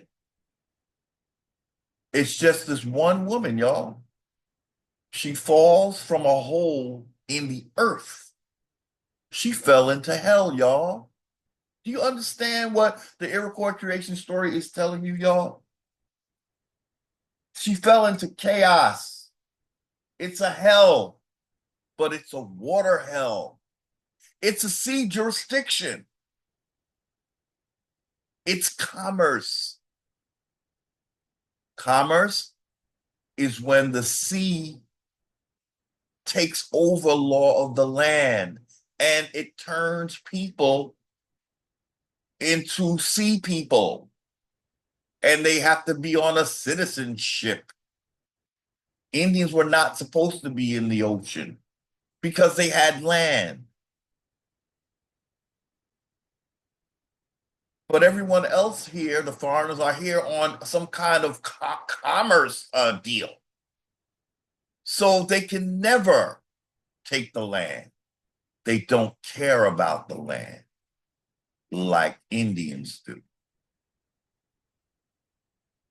They care about the land in as much as it turns a profit. The Indians care about the land as a means to survive.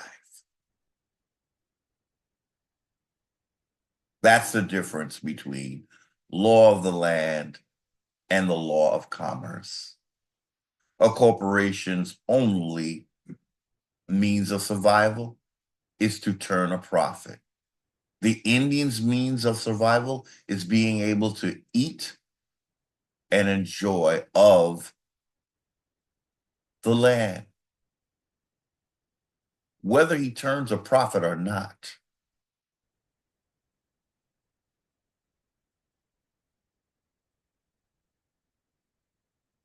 So, people of the place of the fire, fellow Algonquin Indians, the true people, you see, self-designation. The Potawatomi call themselves Anishinaabe, a cognate of the word Anishinaabe, meaning the true people. Geographic origins. The Potawatomi originated in the Great Lakes region and were known for their semi-nomadic lifestyle, living in summer villages and dispersing into smaller groups for winter hunting.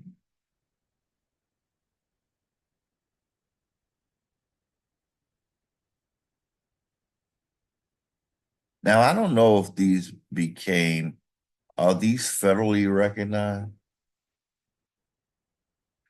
I think all tribes now are following a federally recognized protocol, even if they're not federally recognized, right?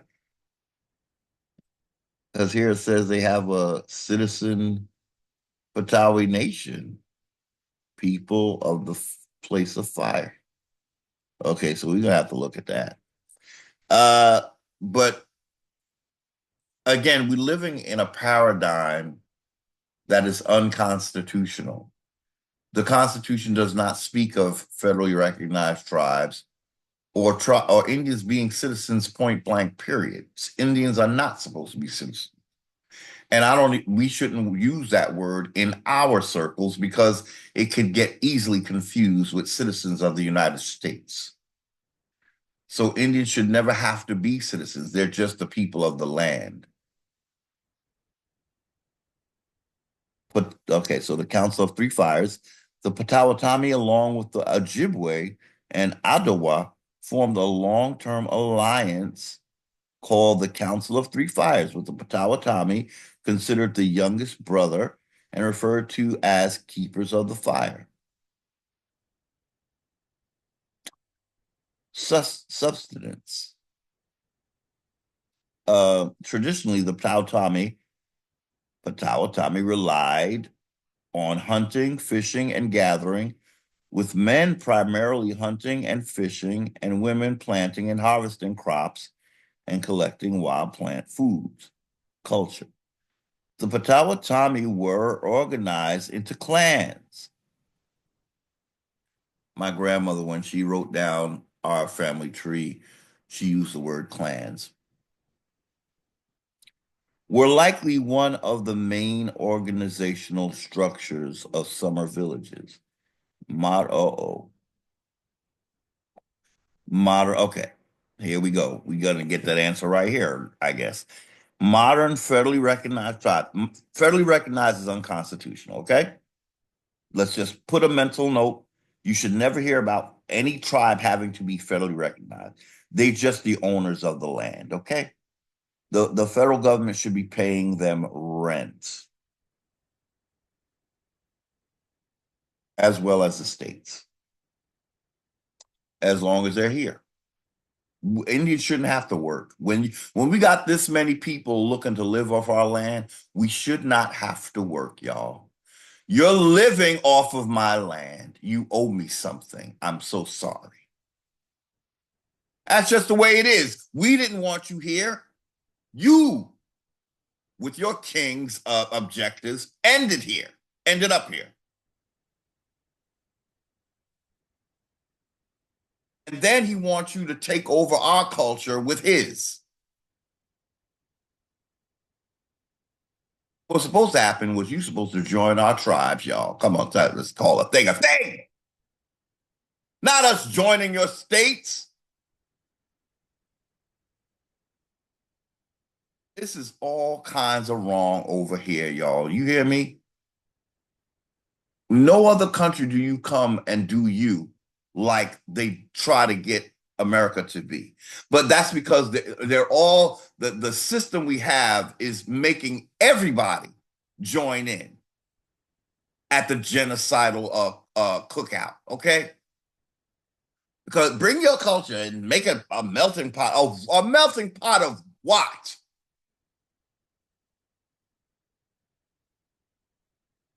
Modern federally recognized tribe. Okay, today there are 7 federally recognized tribes in the United States and 2 Canadian First Nations that are Potawatomi. Okay, so they brought the Kool-Aid. They drank the Kool-Aid at what was his name? The Jim Jones family cookout, y'all. They drank the Kool-Aid. My God, they drank the Kool-Aid. Fairly recognized as unconstitutional. You're just gonna keep saying it till it makes sense. You show me the word federally recognized Indians in the Constitution, and I'm going to show you something that don't exist in the Constitution, okay?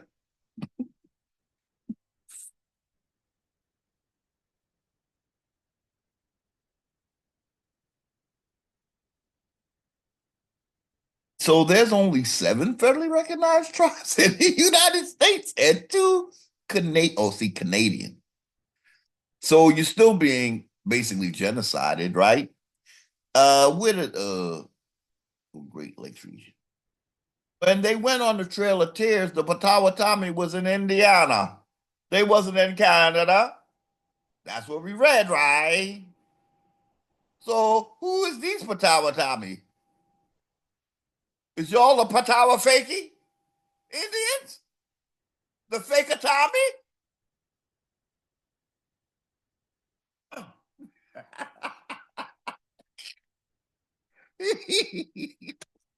Oh boy, you gotta laugh so you don't cry. My God. Okay. Notable leaders. Do we even want to go there and then look these people up and find out that they white?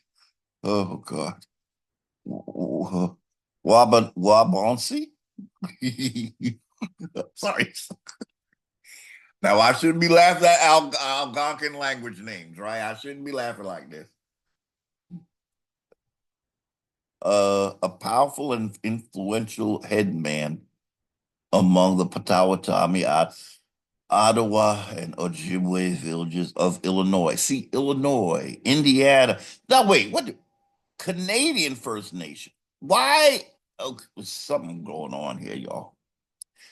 What they're naming, these are the original places of those Potawatomi, right? It wasn't Canada. So I don't get it, y'all. I don't know what I'm reading here. Today, there are 7 federally recognized tribes in the United States and 2 Canadian First Nations that are Potawatomi. Okay, so let's try to understand. Okay, so in the United States, there are 7, but in Canada, they're known as First Nation. Uh, I guess that's their version of federally recognized Canadian First Nations that are Potawatomi. So there, okay, what I'm reading now is that there's no federally recognized Potawatomi in the United States. So now we got to look up what's the 7 federally recognized. Okay, you know what? I see what's going on here, y'all. The only Algonquins that took a deal was that I know of are the Lenni Lenape. Now they are in the United States. Uh, we have to look it up. Historical removal. In the 19th century, some bands of Potawatomi were pushed to the west by European American encroachment. No, just European, y'all. America don't push around Indians because they don't have to. European American encroachment. What the hell are you talking about, European American? You mean European African? Moors? Current federally recognized tribes. Okay, well, what is it? What's the deal? The Citizen Potawatomi Nation is a federally recognized government that represents. Oh, okay. 38,000 tribal members. The Potawatomi have small parcels of land located in Michigan. See, and because they're federally recognized, apparently, that's not their land. It's really the government's land. See, what the thing with federally recognized Indians that I don't think they realize, or maybe they do, and that's just the deal they took, is that your land is not yours. We learned from the 3 foundational Supreme Court cases, right?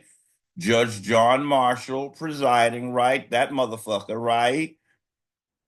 That he used the doctrine of discovery as the means to take away land that was supposed to be part of the Cherokee Nation's reservation, right? So he told the Cherokee Nation, "Don't worry, boo boo. I'm going to give you some other land. Give for now. Give Georgia the part of your reservation, please. Thank you. That will be all. Bang bang. Goes the gavel. That will be all. Bang bang. Good night."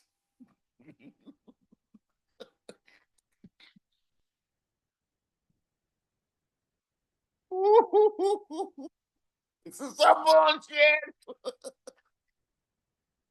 This is some bullshit, y'all. Got to laugh to keep from crying, God. Have a catatonic breakdown, God. Oh no, no. Oh gosh, the technology, God. Oh my God. Oh, but Tawatami consider eagles one of the most sacred animals on earth, okay, and use eagle feathers in ceremony. That's a mistake, right? Because ain't that the United States bird?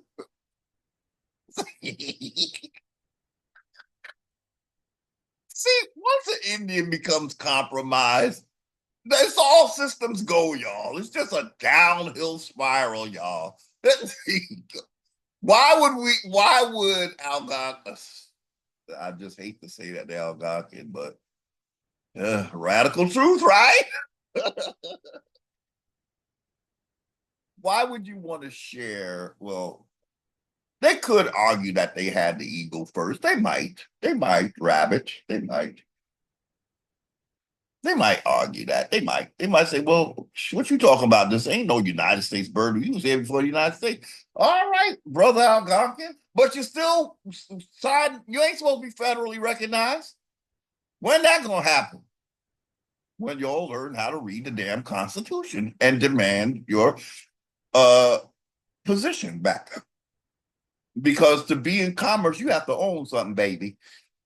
What you gonna sell somebody else's stuff? Commerce requires that you own your land. Oops. That's why they don't do law of the land. They form of commerce. Well, they're not doing commerce with Indians. Oops, what am I saying? They're using our resources to do commerce with actual real foreign nations, y'all, where they get the profit. Indians get nothing, especially the misclassified Black Indians. What are we getting? Propaganda that will lead to many of us probably being on a trail of boo boo the fool to Africa. So we got the trail of death first, that came first. Then we have the doppelganger trail of tears. Next, gonna be the trail of boo boo the fool to Africa, right?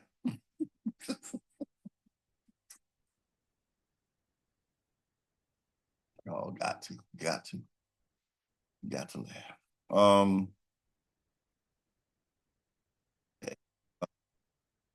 Just underwhelmed, y'all, right now. Just underwhelmed.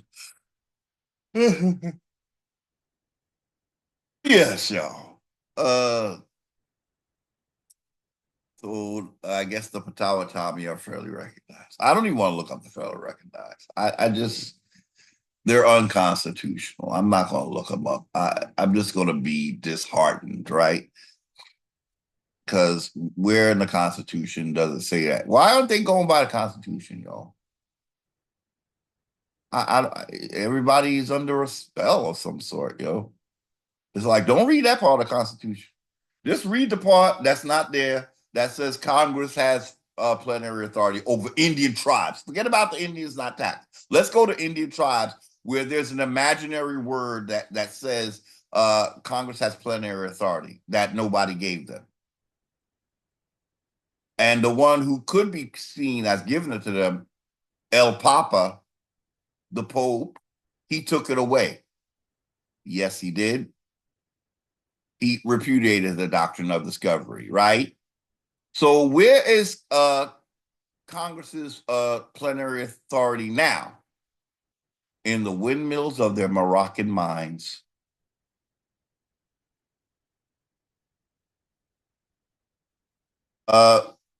So let's look at the Constitution since we talk about it. But really, we want to look at slavery in America too.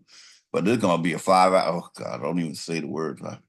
And I got to get my beauty sleep before I got to log in for work today. Mm-hmm.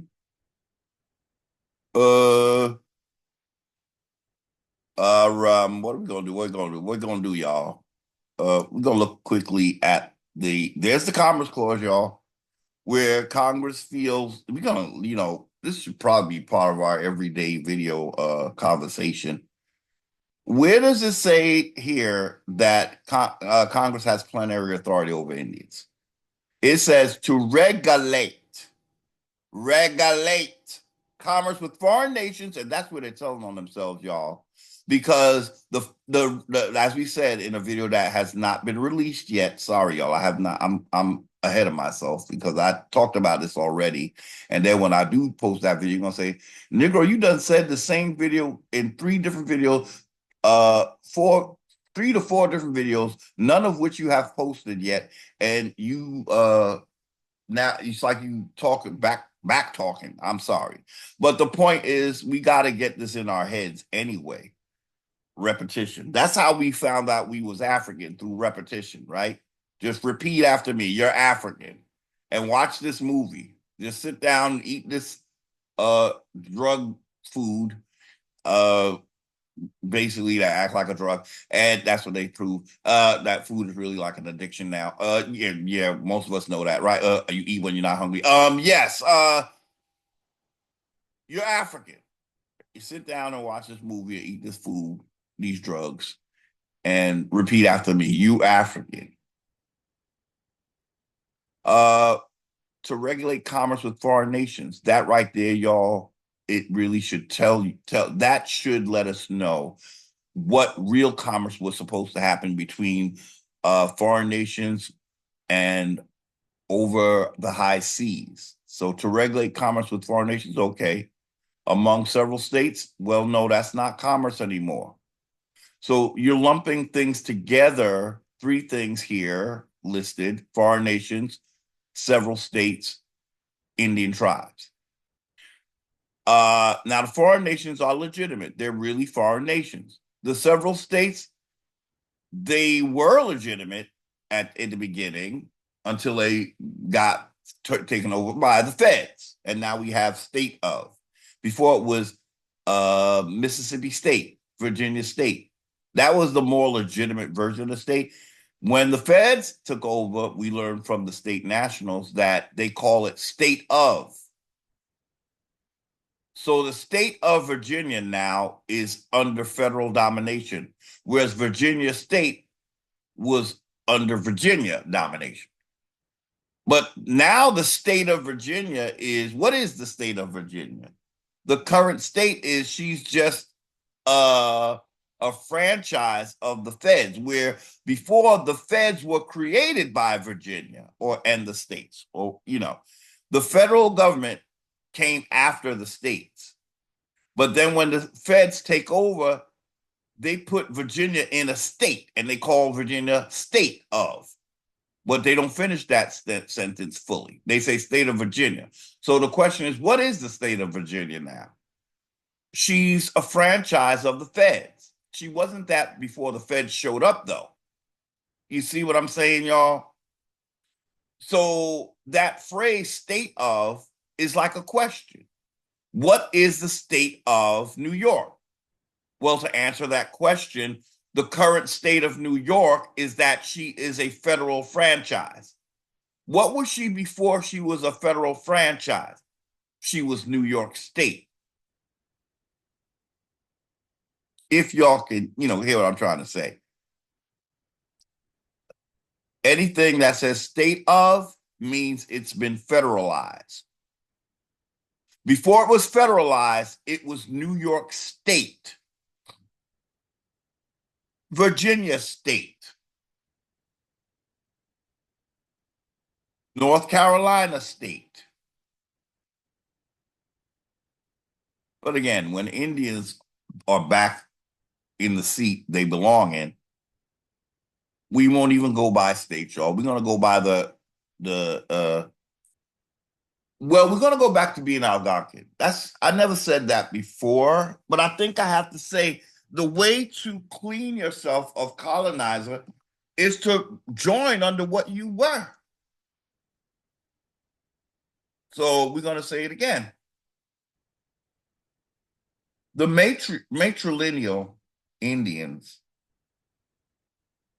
are actually under foreign patriarchy. So for the Indians who say, oh, we can't go back to what we were as Algonquins because now we got the matrilineal and we don't want to take away the matrilineal position. You won't take away the matrilineal position. What you'll be doing is getting rid of the foreign male influence, the European male influence. And his influence, he's bringing the matriarchs or the matrilineal, a patriarchal religion. But it's unjust. Why? Why is it unjust? Because European males have Europe to dominate. But European males, we're talking about the black ones, y'all, and their sons are the what they refer to as the Caucasian. But they came here to build a place for their sons' survival because they know their sons would, you know, uh, have the best chance to proliferate on a landmass as big as North America and South America is, and Canada, because Canada is actually America. Sorry, Canadians. Those were the Canadians. They didn't like my declaration, my public declaration. Ooh, the Canadians had a problem with me, y'all. All I need to hear was from about three of them, and I knew. Oops, got to cut the comments off. Else you're gonna have a whole Canada, state of Canada, whatever they are, in your chat, in your comments, talking about you can't do that in Canada. Blah, blah, blah, blah, blah, blah. Well, if anything, me as an Algonquin would be able to do the most in Canada because they're saying they're according to our colonizer, that's where we belong in Canada.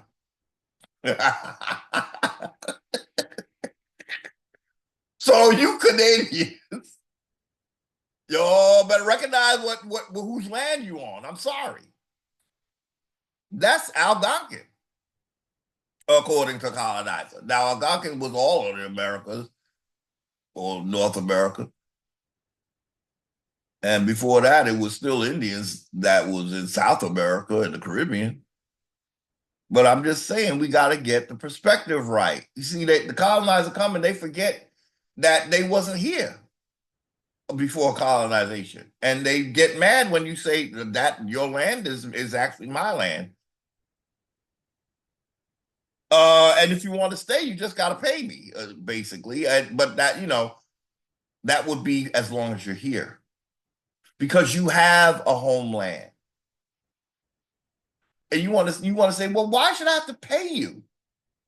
Well, I ask you, why should you get to have two homelands while you're infringing on mine? And I'm sharing it with, basically forced to share it with.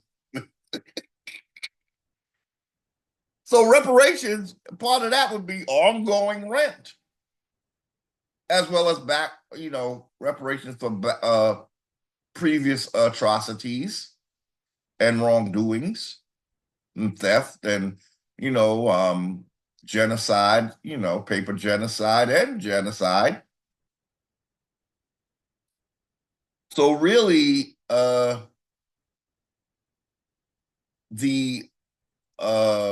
of the what they call a public debt that would be owed to Indians, yo. How does a foreigner create a public debt in a land that's not his, except through some kind of papal bull related conquest?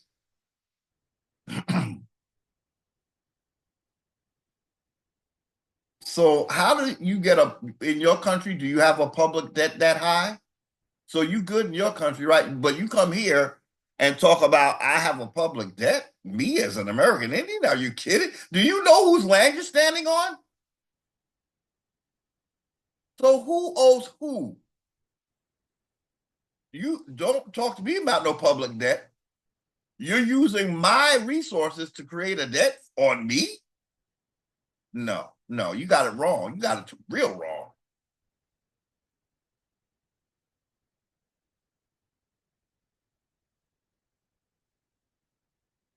So this is the clause. It's called the Commerce Clause, y'all, where Congress inserted themselves as having plenary authority. And as we did in the last video, we got to do it again, y'all.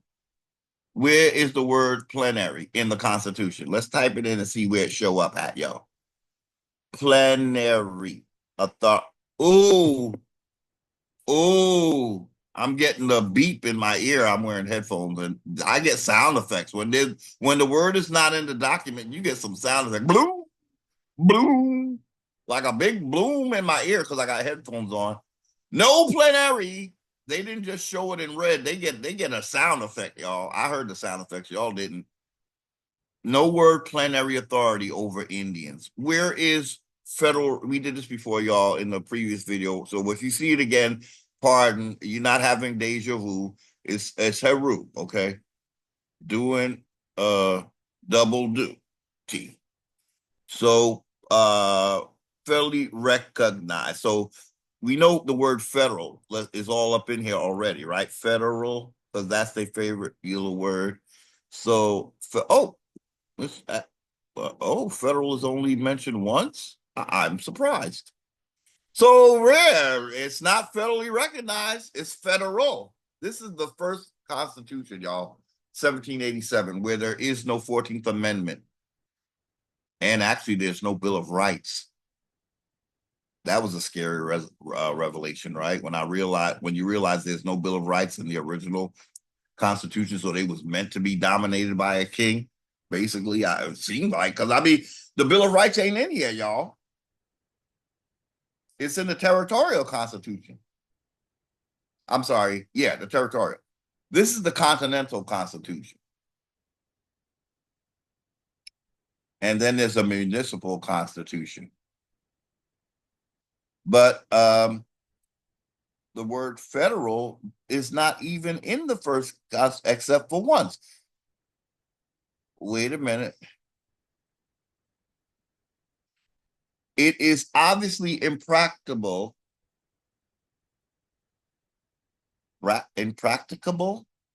in the federal government of these states to secure all rights of independent sovereignty to each, and yet provide for the interest and safety of all. Oh, Lord. They say it's not possible to be sovereign and be safe. Lord have mercy. I ain't never said, see this part, yo. I've never read this part. It's scary, y'all. See, you can see that they're setting us up to be dominated. But let's see. It is obviously impracticable in the federal government of these states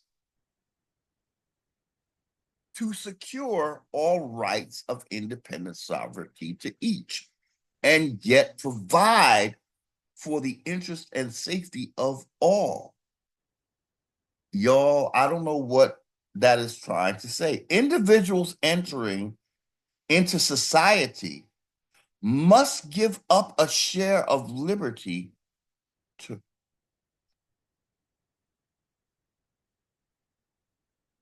y'all. I'm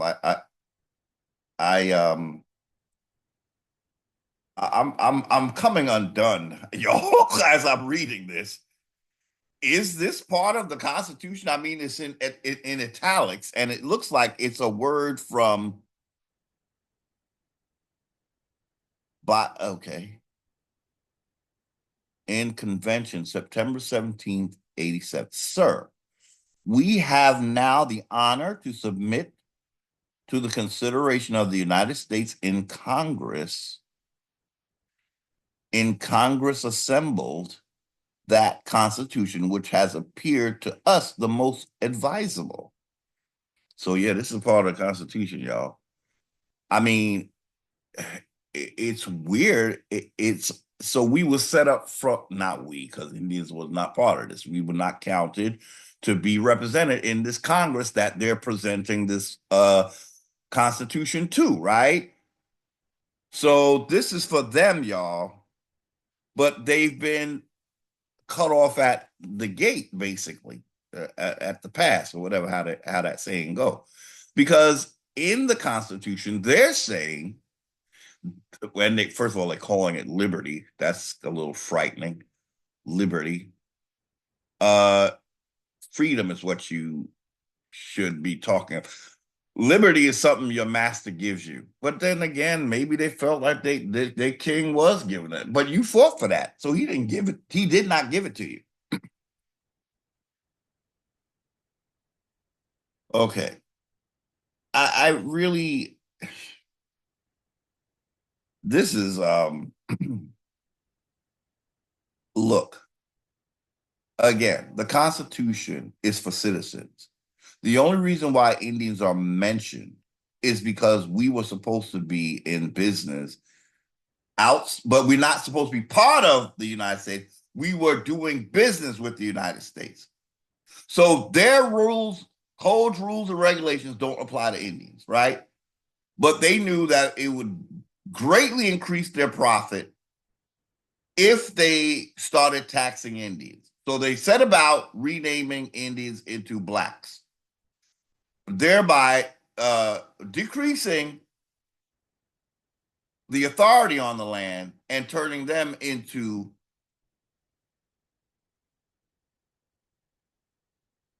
a debt slave burden. So we end up paying this government that overtook our lands. So we are literally paying to be fucked over. Sorry, I have to say a thing, y'all. We are literally paying for this, y'all. Here, take my money and fuck me over. Thank you. You get, at least you get something you can use. What am I getting? Why am I paying for you to be on my land? But that was the idea for Indians not taxed. They didn't like that idea. They put it in their constitution, but then they're treating us like heathen because they're not honoring.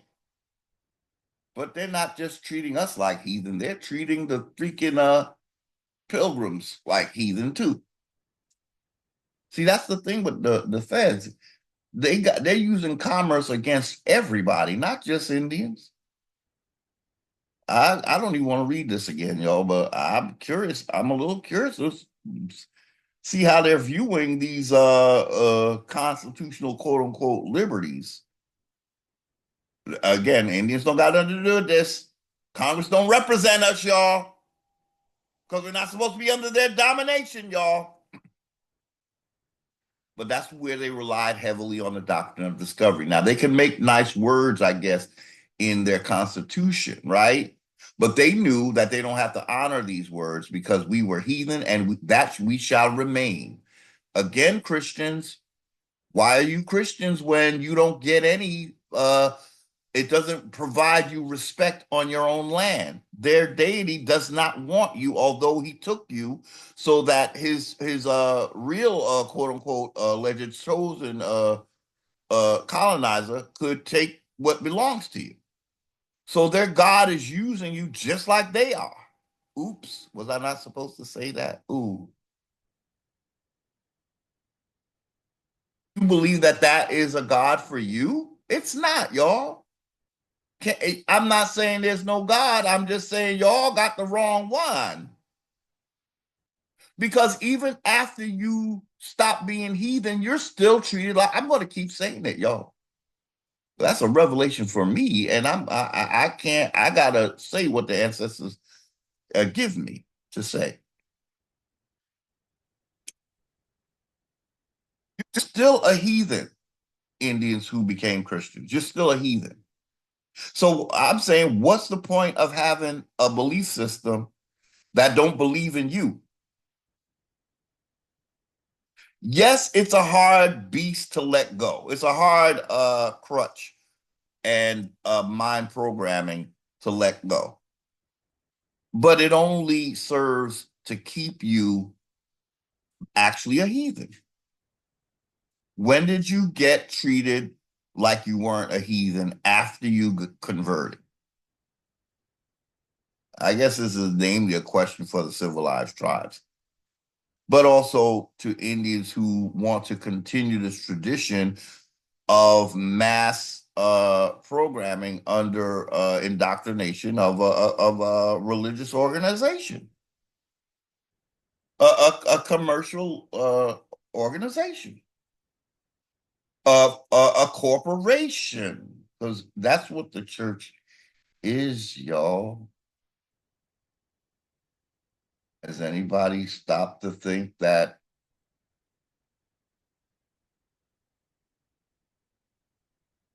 the church is it's a corporation, y'all?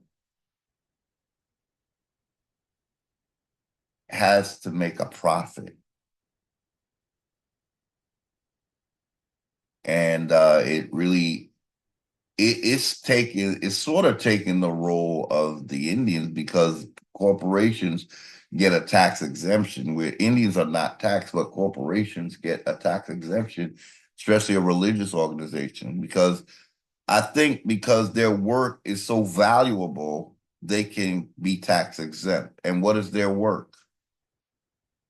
Basically getting Indians to believe in the deity that we rejected way back when Akhenaten tried to pull that crap on us. And then he got expelled. Part of the 18th dynasty was in the Americas, but then after they got expelled, they ended up in Africa. But they quickly ran up to Europe because they didn't want the stigma of being an exiled, expelled people. So they started creating what would become the main nobility, which was in Europe, because they did not want to be known really as African, because they were going to give us that. So they go to Africa, right? But they had a plan, obviously, to be that we would become African. So they got to leave that space open, and they'll become European. But then what they'll do is say, well, yeah, y'all were there first, but y'all was the primitive apes. Y'all see how we get to be African, y'all, is we become the primitive ape man of Africa, but their progeny that they refer to as white, they are the modern, what the ape man was supposed to be, you see? Which is really sad because they're trying to say that nature wants you to have a more, let's say, a less dominant gene. Ooh. So in the Moors world, the less dominant gene is the preferable one in the Moorish world. Whereas the stronger dominant gene, they don't like that one. Because they want that for themselves, y'all. I kind of could almost imagine that the Moors want to be the only dominant gene on Earth while they dominate over everything that they have made more recessive. So then they can really they want the godhood for themselves. The people that they dominate cannot be on that level. That's why they started experimenting with the genes. And they love the less dominant gene. They are in love with it because that's the gene that they can make slaves out of. But see, it's going to be the type of thing where it's not slavery in the traditional sense of the word. It's a slavery where you have to be dominated whether you're a slave or not because you're a recessive gene. That's what the Moors would like. I think they will only show their true face after they have, if in their dream world, where they get rid of all other people who have the dominant gene, like American Indians. They could, infiltrate the American Indian gene pool and have Mongolians in as the Indians. So the Moors, when they do step up, they'll be the only people that you refer to as black. Because then they're going to start, after they get rid of, in other words, after they get rid of American Indians in their fantasy dream world of the world, then they can start to esteem, quote unquote, blackness. Okay? Because they will have succeeded in getting rid of everything else on earth that might be called black. So that when they show up, they're going to say, well, yeah, we were the original. And people are going to say, well, what about those Indians? Oh, yeah, they died of the smallpox. We are their ancestors. No, Indians are your ancestors. You Black European nobility and priesthood. So ultimately, they want to be the dominant gene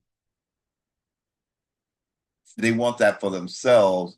And as we know, they only really like to procreate with recessive genes mostly because they want their sons to be inferior as well so they can dominate their sons and daughters.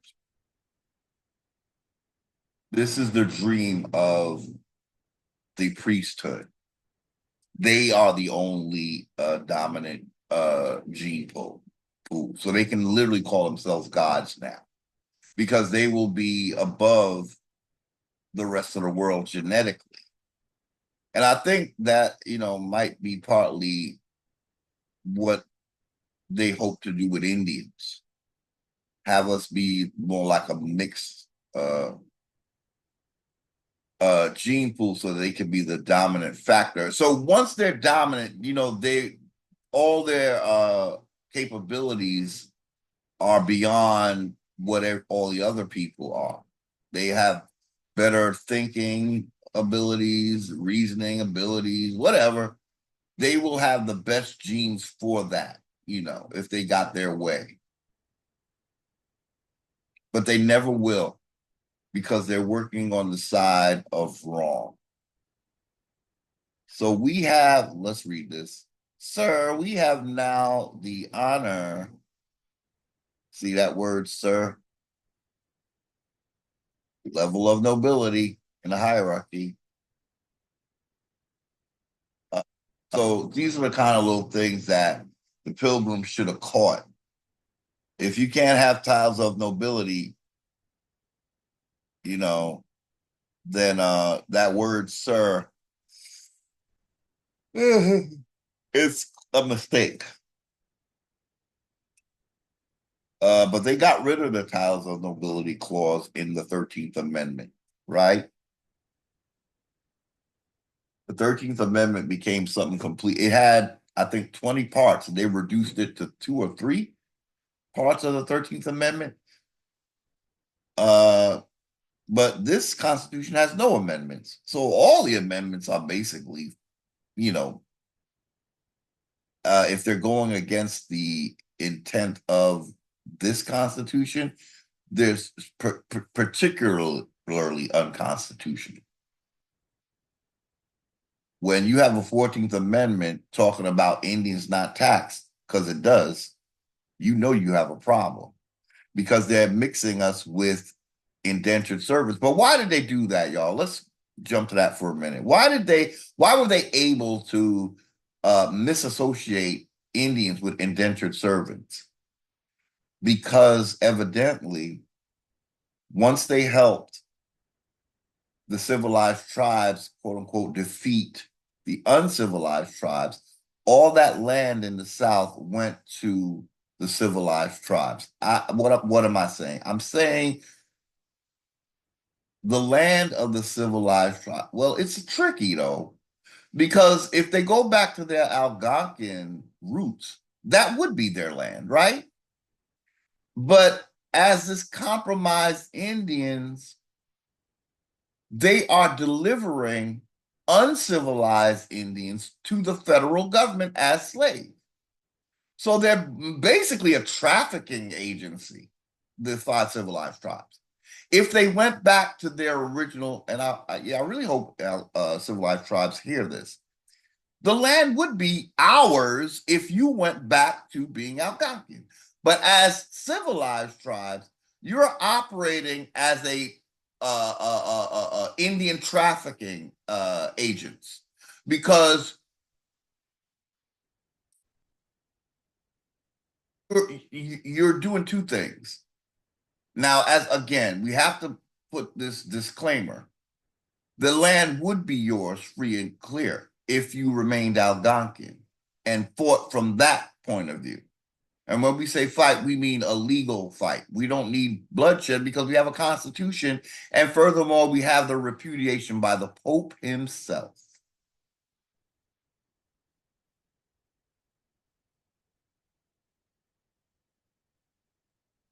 And as I think about it, we should really grab that because, I don't know. It seems to me that it could be a situation where, oh, we got a new pope, so he don't agree with that old pope. We don't want that, and you know, um, we up the repudiation because it has repudiated the subjugation of Indians by foreigners, and it makes it void. In other words, Indians should have their land free to enjoy freely. Already, Indians not taxed, right? According to the Constitution. So we have to, what the Pope did was build on that because he's saying you should be enjoying your land freely. But actually, we should be very wealthy just selling our natural resources. But as we see, we have a foreigner doing that, so he's getting rich off of our natural resources and making us African. So in other words, you ain't supposed to get none of the proceeds from your sale of your resources. This is a crying shame, y'all. Civilized Indians really need to look at the bigger picture here because you're not in commerce, civilized Indians. Real Indians are supposed to be in commerce where they're making a profit from owning the land and selling their produce and all the things that they manufacture to the states. That was the deal I think we originally agreed to, but we got anything but that, right? And we didn't really agree. That would have been the Iroquois. In other words, it's only one group of Indians that should even be having their land infiltrated with the person that they are doing business with, right? And creating a whole legal system, a whole government system for, because they say that the Constitution is basic and the legal system is basically roughly based on the Iroquois Confederacy, right? So only the Iroquois Confederacy's lands should be infiltrated with a great deal of foreigners, while uncivilized Indians don't have nothing to do with this. That's how it should have been. It should be only the five civilized tribes. But then again, we gotta think about those five civilized tribes because as civilized tribes, the land is not theirs. As Algonquins, the land would be theirs. And ours, the American, the uncivilized Indians. But as civilized Indians, you're getting a reservation, you're getting the federal owning your land, and you are also, as we said, not involved in commerce, but the victims of it instead, seeing no profit. Commerce is about a profit on both parties, got to make some kind of profit. What profit are Indians getting by being dominated by the feds and well, the states to a lesser degree, because the feds have overstepped even the states to get jurisdiction over Indians fraudulently through commerce. And the idea that they have plenary authority, a word that's not even in the Constitution. Okay, so so yeah, if civilized tribes get out of being civilized, you can own the land freely, but then it would be both of us as Algonquins owning the land and the federal paying rent to us and reparation payments for as long as they exist. So we now have the honor to submit to the consideration of the United States in Congress.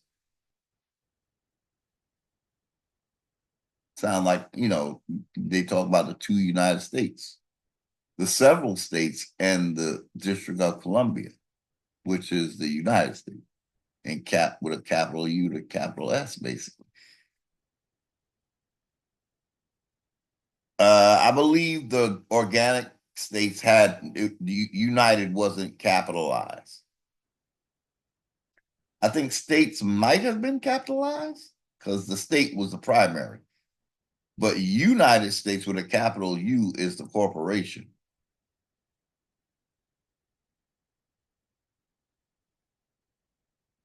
In Congress. So the United States in Congress is definitely the corporation.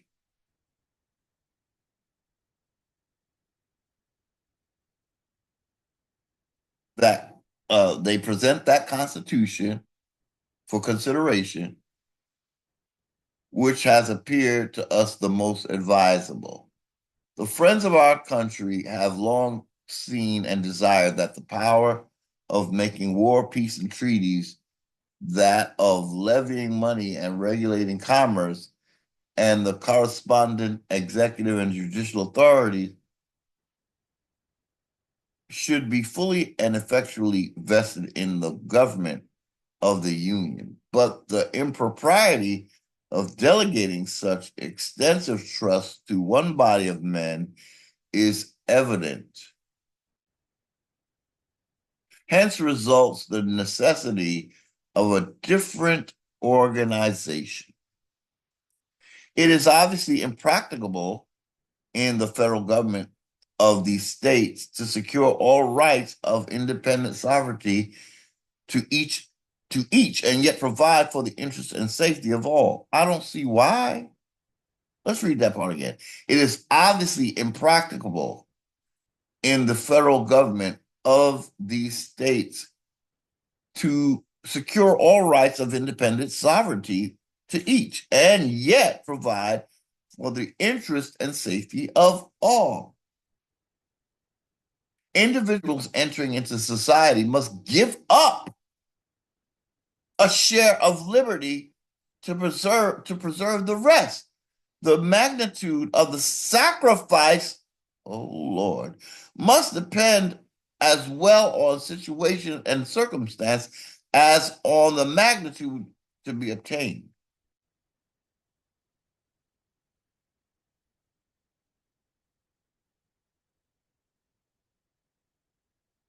It is at all times difficult to draw with precision the line between those rights which must be surrendered and those which may be reserved.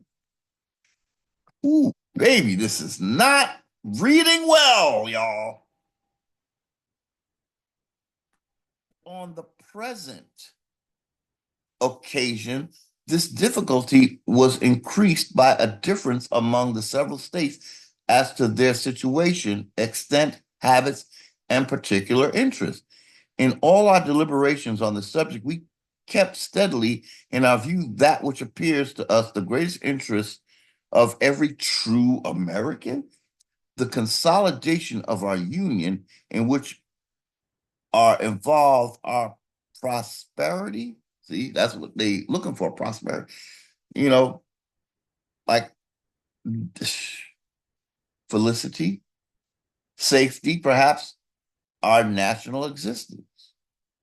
This important consideration, seriously and deeply impressed on our minds, led each state in the convention to be less rigid on points of inferior magnitude than might have been otherwise expected. And thus, the Constitution which we now present is the result of a spirit of amity and of that mutual deference and concession which the peculiarity of our political situation rendered indispensable. That it will meet the full and entire approbation of every state is not perhaps to be expected, but each doubtless encounter, I'm sorry, but each will doubtless consider that had her interests been alone consulted, the consequences might have been particularly disagreeable or injurious to others, that it is liable to as few exceptions as could reasonably have been expected. We hope and believe that it may promote the lasting welfare of that country so dear to us all and secure her freedom and happiness. It is our most ardent wish. With with great respect, we have the honor to be, sir, your excellency's most obedient and humble servants. George Washington, President.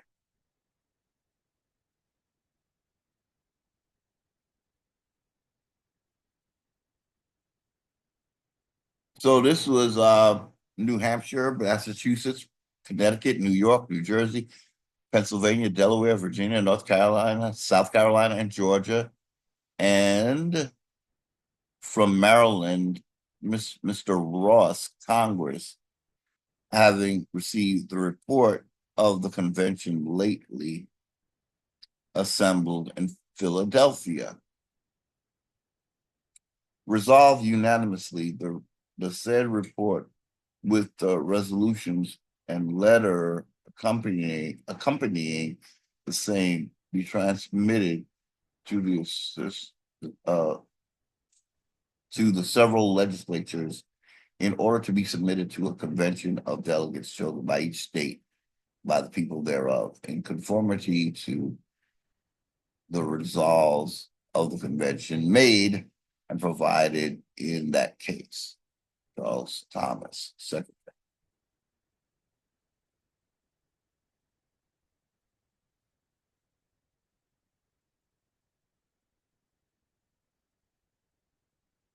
Okay. In General Assembly, October session, 1787.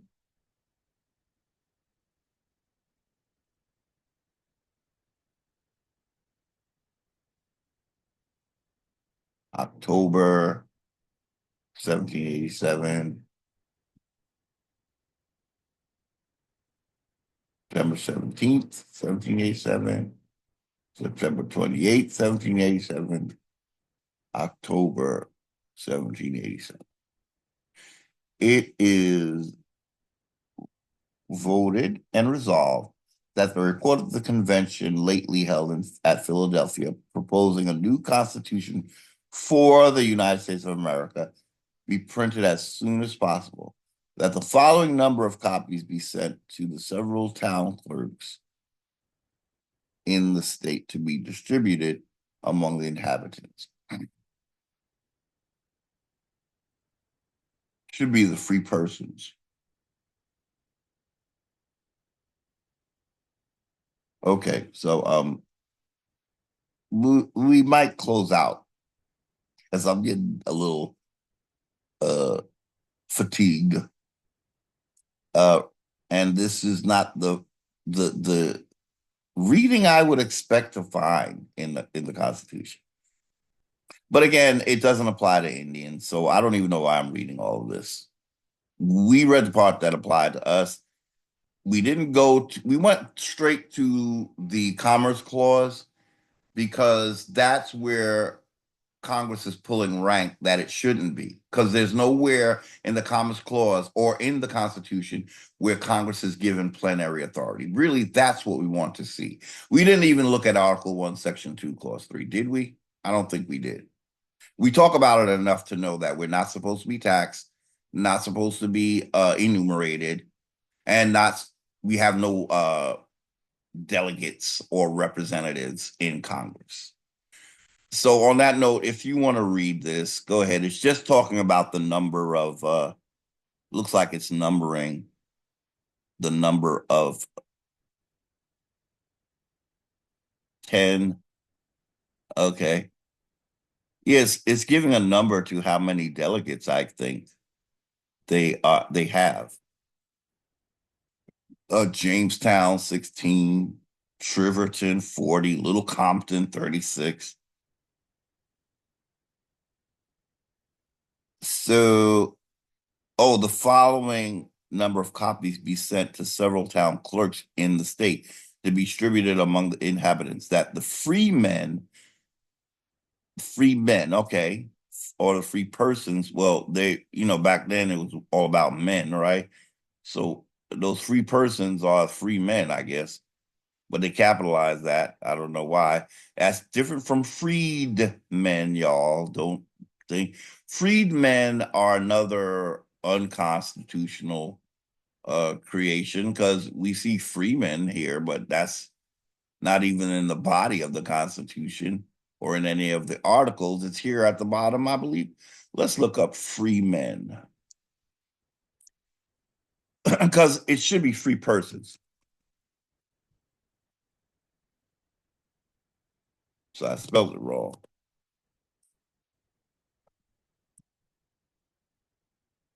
One of one match, y'all. So freemen are not in any of the articles of the Constitution. It's only mentioned here some odd way because it's not defined, right? If it's only mentioned here, it's not defined.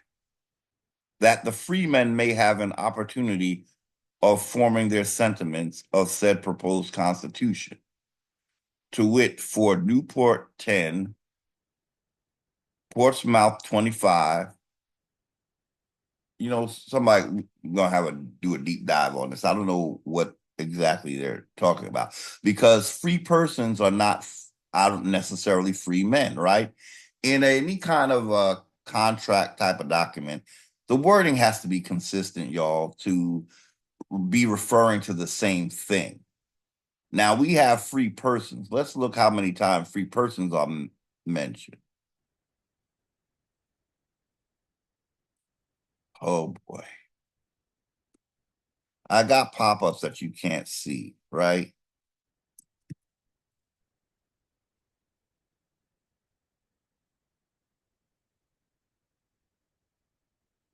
Wow, free persons is only one. But that's the point. Yeah, the point is that there's Indians and there's free persons. And then there's those persons bound to service.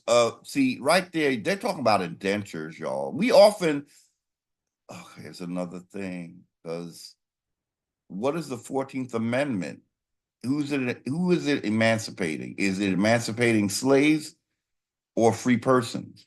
Because free persons are only bound to service for, as we see here, a term of years. So we did end up looking at Article 1, Section 2, Clause 3 here, because we were searching for free person. There's one mention of free persons, but it's in a critical part of one of the articles of the Constitution. That term freemen is not in any of the articles. It's a sort of like a word that's not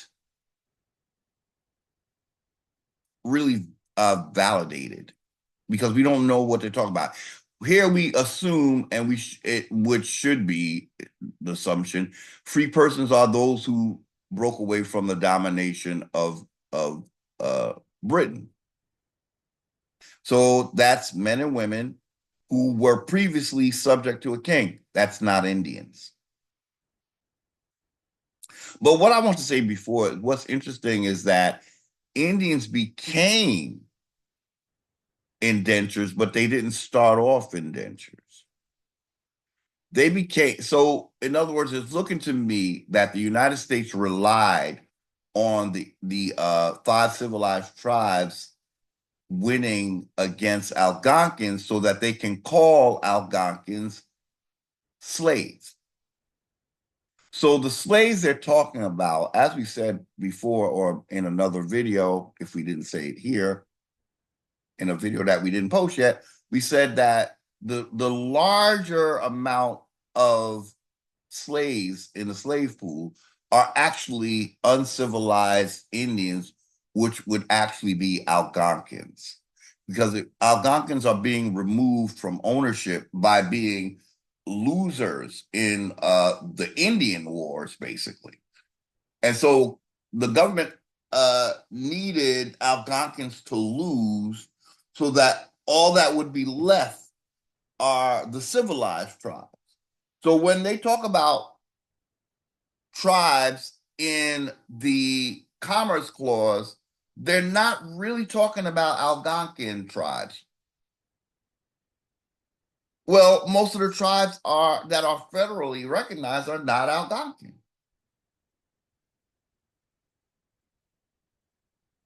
The Algonquins that they have are like tokens because really they're the most compromised Algonquins you ever did see, like the Lenni Lenape, who are so entwined with Iroquois that their creation story, as we will always say, because that's the real proof, is that creation story, where they have the Sky Woman, who's an Algonquin woman, apparently, falling down into an abyss of a turtle world, a world where the only land is on a turtle's back because it's a sea world. It's a sea jurisdiction. So the Lenni Lenape have adopted that as their creation story.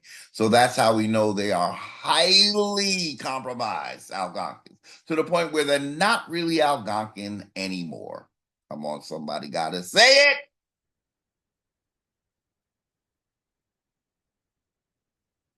They're not going to agree with this.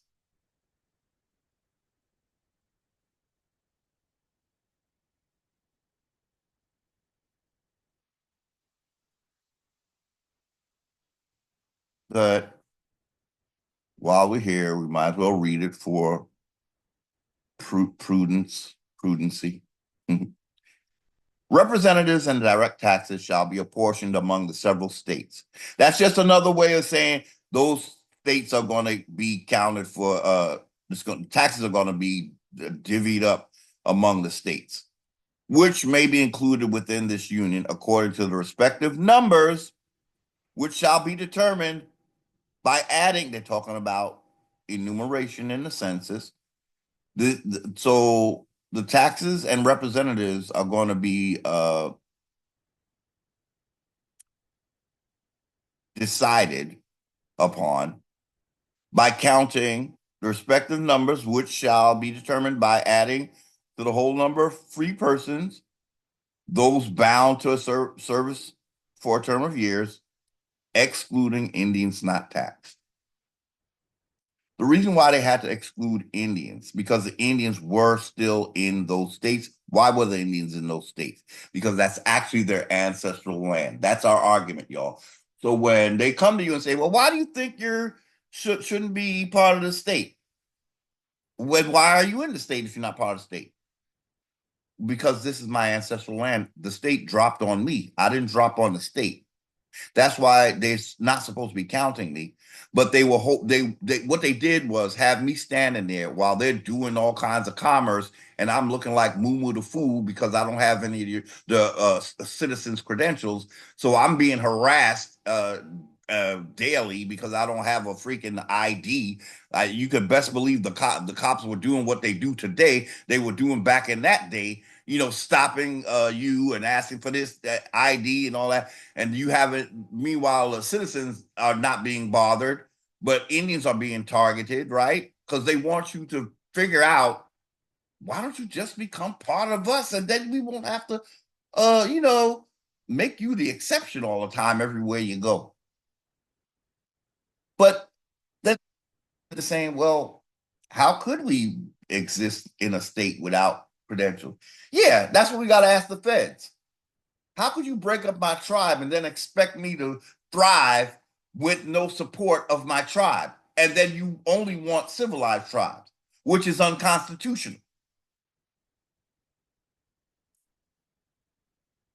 Yeah, they created this Indian not tax, but at the same time, they are squeezing that Indian out of commerce.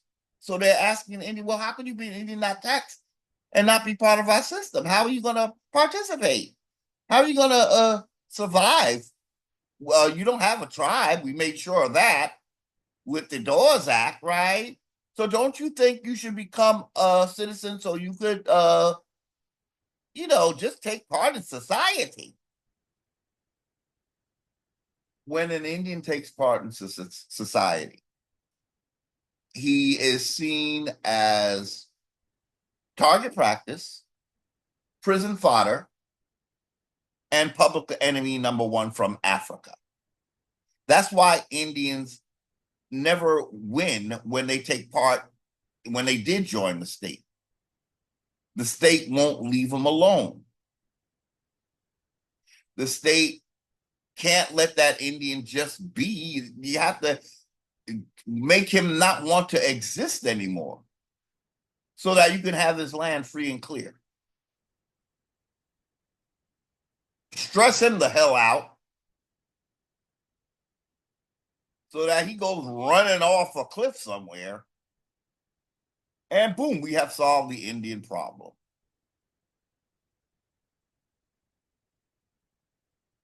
Nasty work, y'all.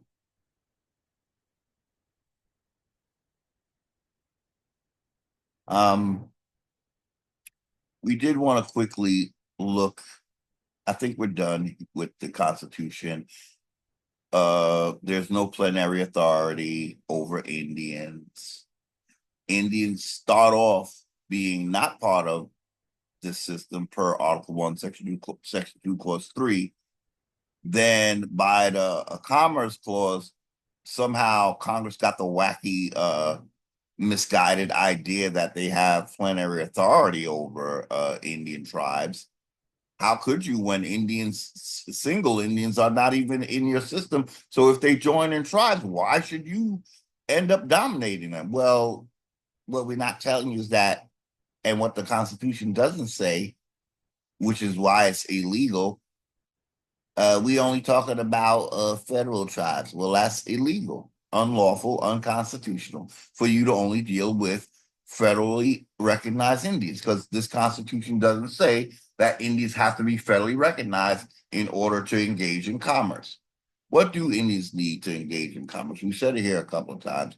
Oh, they need their land as theirs, not something that we're borrowing from the feds, right? No, as ours originally, as it was and always will be ours originally. Okay, so we want to look quickly at this slavery in America.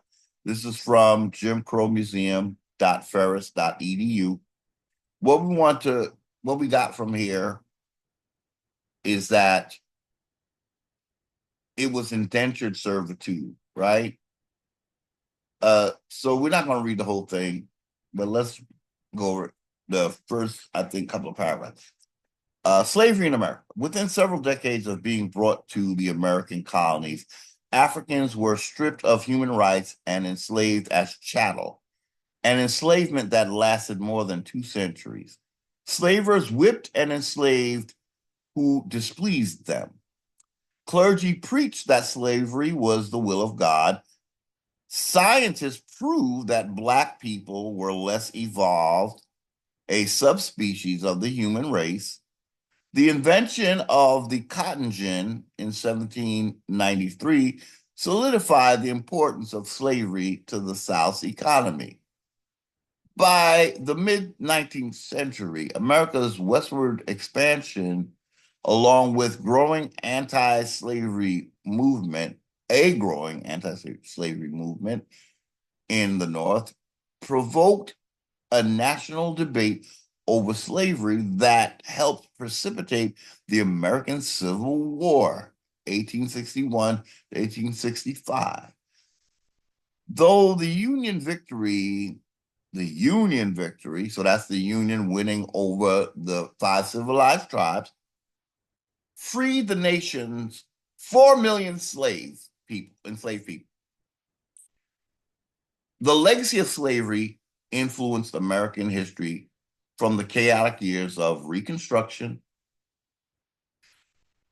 to the Civil Rights Movement. So Reconstruction has more to do with Indians than it does with slaves.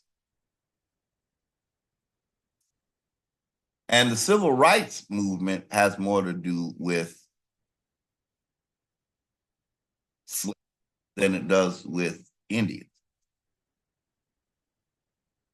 We're led to believe that, as we read, that these were Africans, right? Well, let's read further. 1619 August.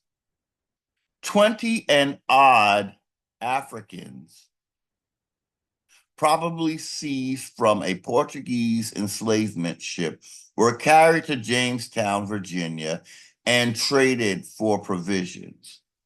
they were classified as indentured servants. So slavery began in America with indentured, even Africans, which is kind of interesting.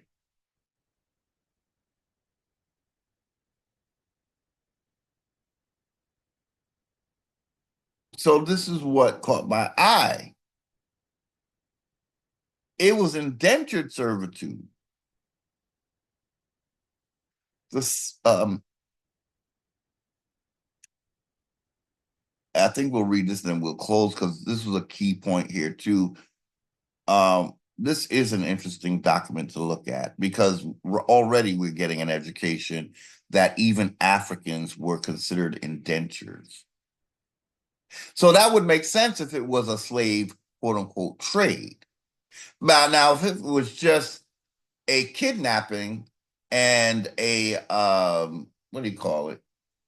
Yeah, a kidnapping that didn't involve a war, but it was some kind of trade, then that would make sense that they were indentured, right? What doesn't make sense that you just grab people from a continent for no reason at all as slaves without there being a war. It wasn't war, according to this document. The first Africans were indentures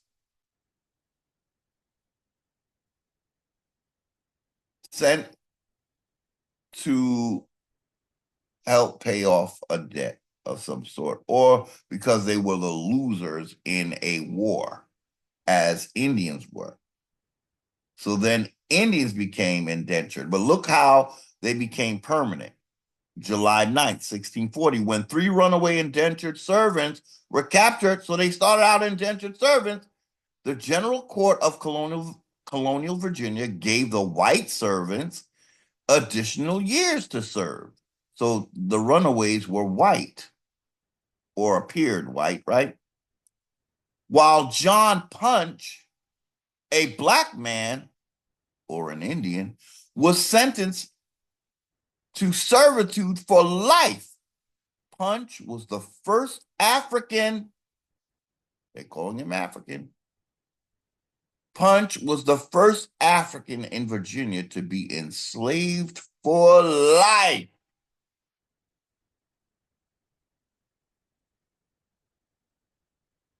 So this is what we want to see from this document. I don't think we're going to read the whole thing because they're taking you all through the events of emancipation.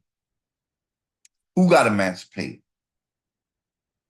It may have been the children of the captured Algonquins.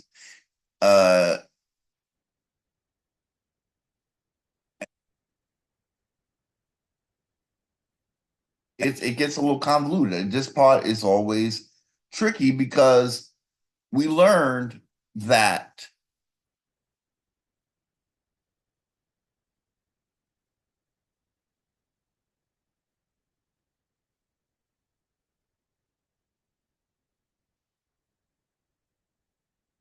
okay, I was looking for something here. Uh,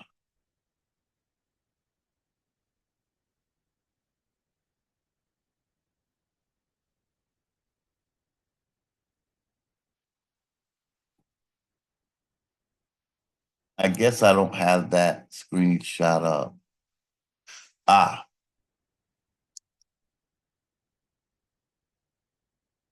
so the question was, did the 5 civilized tribes have slaves, right? And we learned here, yes, the 5 civilized tribes, the Cherokee, Chickasaw, Choctaw, Creek, and Seminole, did own slaves, primarily African Americans. But we learned that what made up the majority of slaves were enslaved Indians. So that means that the 5 civilized tribes had Indian slaves, mostly adopting the practice of slavery from let's just say Europeans, y'all, because it didn't matter whether they were white. Whites were always getting a good deal, and some Indians passed for white. So the white part is not really the pivotal point.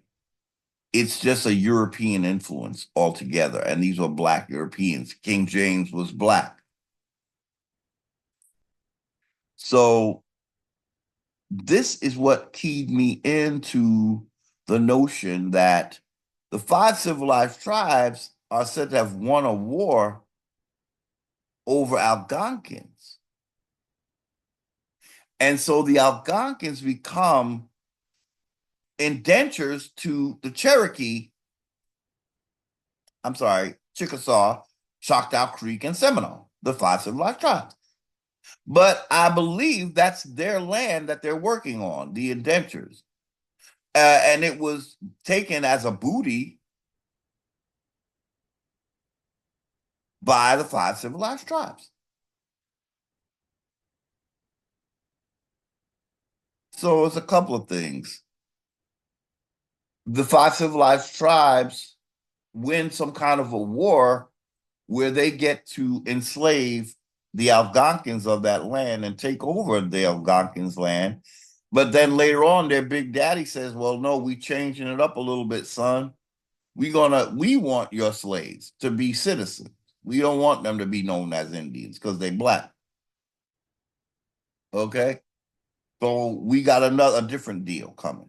So then the South loses its bread and butter, which was other Indians, Algonquins, namely, as indentures to the 5 civilized tribes, according to what we're reading here. But those Algonquins will become property of the federal government, not the states. Now, mind you, when these Indians were in the states, they were indentures. So that's who's going to get counted in the census, as we read, those bound to a number of years of service. So free persons are going to be counted. And I guess by extension, the 5 civilized tribes will be counted, I guess, because they are like on par with colonizer, basically. But definitely the indentures are being counted. And those would have been the Algonquins. And I believe these are the Algonquins that have it's not easy for you to trace your census because I think your land was being taken by these 5 civilized tribes. Don't go too far back. Now, the civilized tribes, they can get back to the 1700s with their census. I started to realize there's a bunch of Indians that it's like they make it like it was easy peasy for me to get back to the 1700s on my census record. Yeah, because you're civilized. I believe the records of the Algonquins who are not civilized are the ones that can't be found. Or they gonna require you going and paying all this money where these civilized tribes ain't that rich. So how are they getting their how are they getting access to records that go back to the 1700s? It's because they're the darling of this system, yo. They're the ones that's gonna eventually transfer the whole Indian identity to Mongolians. And then they're going to be pushing for us to be called Black. But they're the nobility considered to the Black. By comparison to the Black masses, they're going to be treated like the nobility of the masses, the civilized Blacks tribes. I'm sorry, the civilized the original civilized tribes were Black, right? They will give up their Indian, what we call it, they're gonna do the Judge Joe Brown.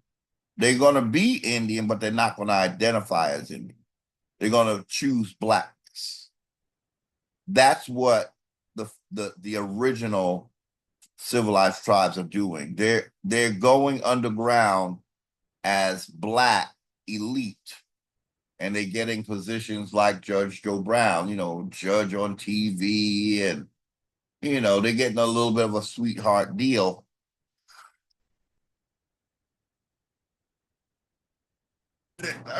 Um, so that seems to be what happened. The 5 civilized tribes, in order to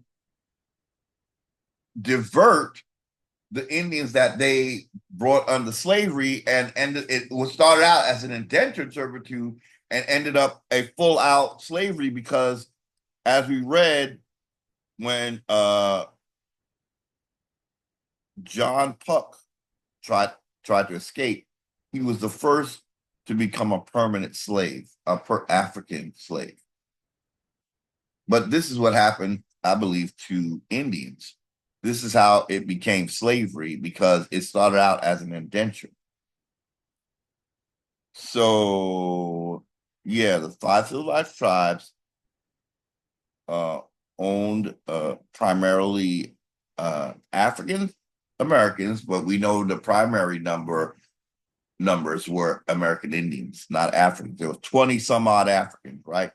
So they did not proliferate that big to become this large pool of slaves. It was mostly American Indians who were the slaves to these 5 civilized tribes, adopting the practice of slavery from European, African, and particularly the institution, participating in the institution, particularly during the 1800s, is why they were called civilized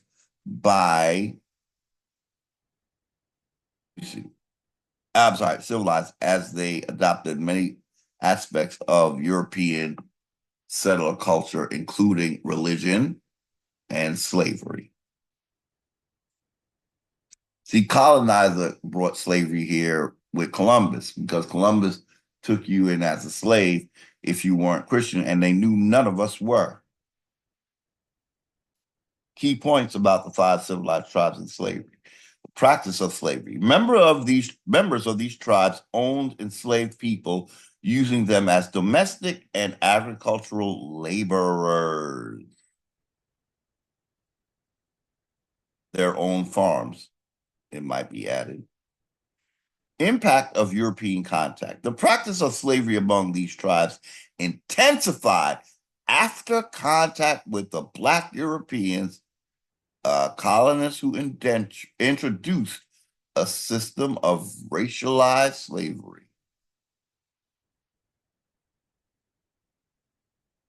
Post-Civil War changes. After the Civil War, the U.S. government forced the 5 tribes to abolish slavery, and after grant citizenship to their formerly enslaved people, known as freedmen. So Algonquins became freedmen, right? But that's just another way of taking you away from your Indian, and then mixing you up with African slaves who are freed. That was a key point here. After the Civil War, the U.S. government forced the 5 tribes. See, the 5 civilized tribes are nothing but puppets for the federal government. They took a deal, y'all. They're called Indians, but they might as well be Negroes for all the power that they have being dominated by the feds. After the Civil War, the U.S. government forced the 5 civilized tribes to abolish slavery and grant citizenship. Why would the civilized tribes just make these people Indians in their tribes. Well, you wouldn't want to be, but that's what I'm saying. They're trafficking Indians into a federal citizenship that makes them debt slaves.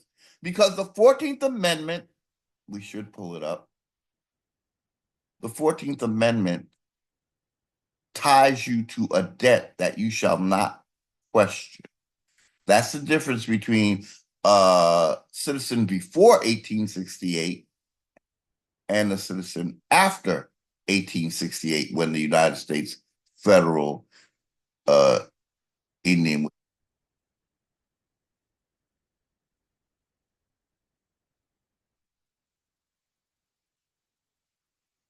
So this is the federal government stopped indentured servitude, or that it led to slavery, but they snatched up those former slaves and made them 1868 14th Amendment citizens, which still has the federal government dominating this group of Indians and erasing them as a Black people that they were, or a copper-colored people, I should say. So please make note of this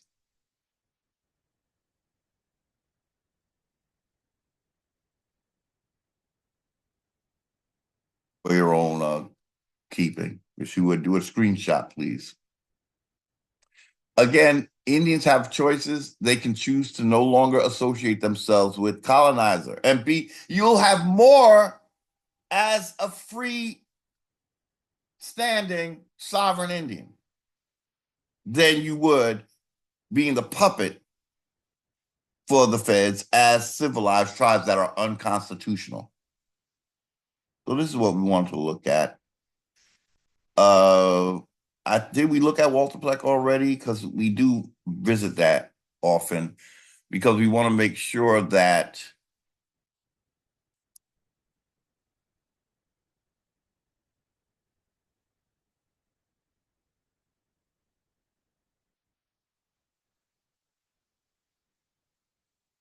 in the slavery days, being listed as Negro was done to our American Indians in order for Europeanized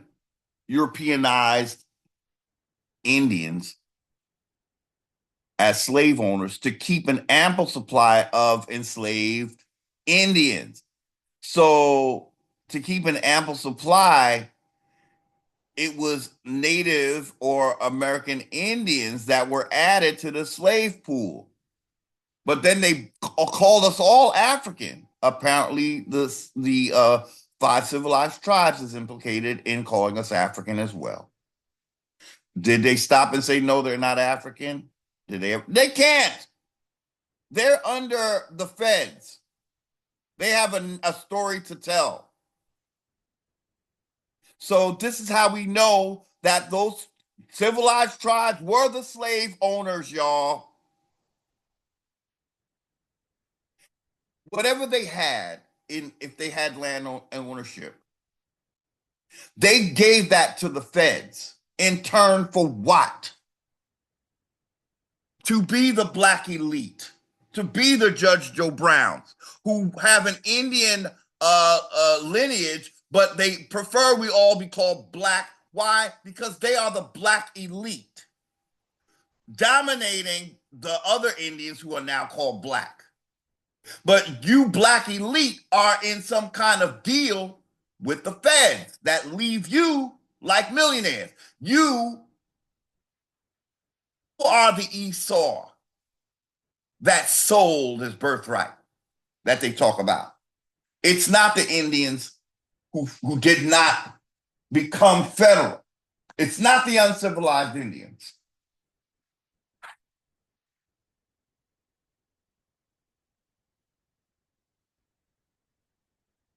We're going to take a pause for a minute, and we'll be right back.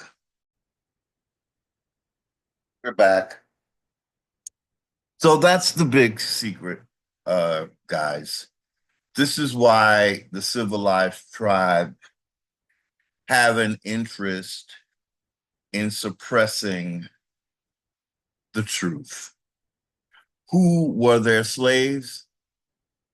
Their own kinfolk, other Indians. But who were they under the influence of? They were under the influence of Moors.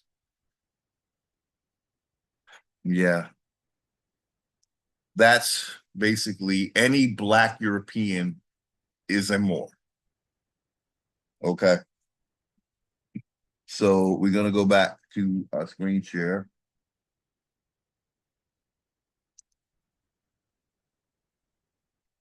Because this article, again, it tells us a lot. This article, it makes it clear that it was Indians who were the slaves. It was Indians who were reclassified Black. Okay. I think we looked at this in this. No, we didn't, because we were talking all through the whole beginning of this video. So this is, I'm thinking of a video I already did, which I didn't post yet, where we read this. But these are key readings. So if you see me read this more than once, know it's because we have to deprogram ourselves. And as you see, being listed as Negro was done to American Indians in order for Black European and along with the Indians that he married into to keep an ample supply of enslaved Indians. It was the Indians that made the supply ample.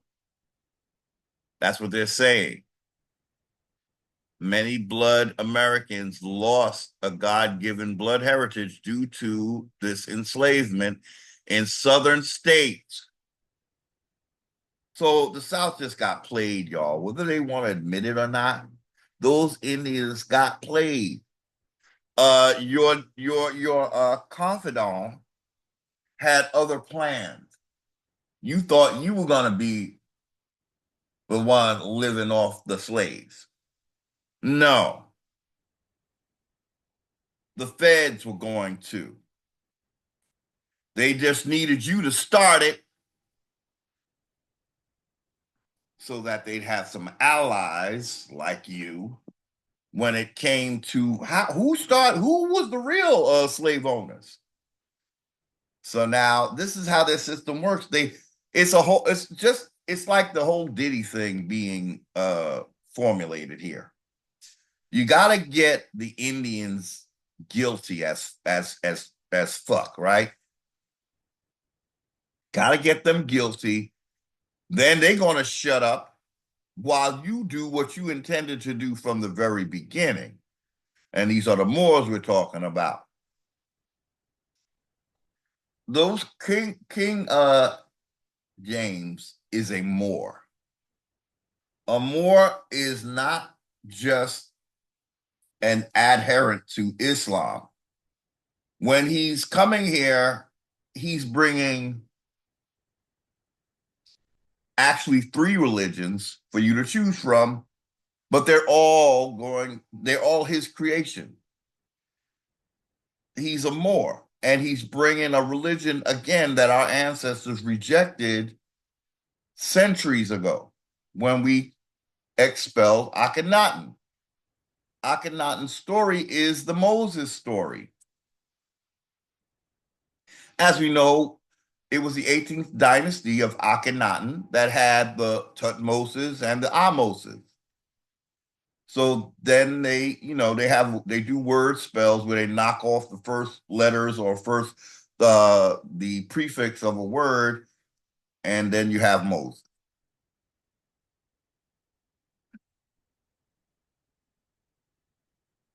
So apparently Akhenaten he's bringing to fruition one of his fathers or grandfathers, which was Tutmosis and Ahmose.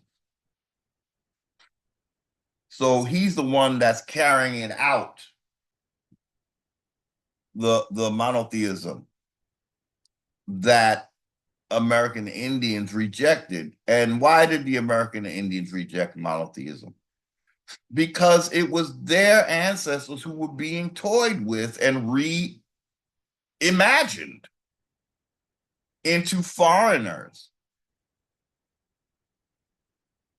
So the Indian is losing a lot. He's losing the original version of these religious stories, and he's losing the phenotype that these characters were. So I guess our ancestors saw the writing on the wall. They began to see what the priesthood was actually trying to do. And they were being replaced like Stepford wives by the priesthood. The priesthood was replacing our ancestors. Already the priesthood that had their sights on dominating an inferior people. Again, unfortunately, we're talking about they wanted to ensure that they could have a dominance over even the genetic makeup of their slaves. But what they did was they made a hierarchy of slaves where the ones with the stronger genes were made the lowest slave, and the ones with the not as dominant genes were made a higher slave class. And they were indeed more the sons of the priesthood that they you know prefer to be the people that of the world. They don't want to deal with people who are of their equal standing. The priesthood don't want to deal with equals. They want subordinates. So that's why Indians are a threat on many levels. We're a threat because we're the ones who expel them, and they don't want that story out there like that. And we're a threat because we're genetically on the same level as the priesthood. They don't want competition. They want to own the world. That's their desire. Indians just want our land.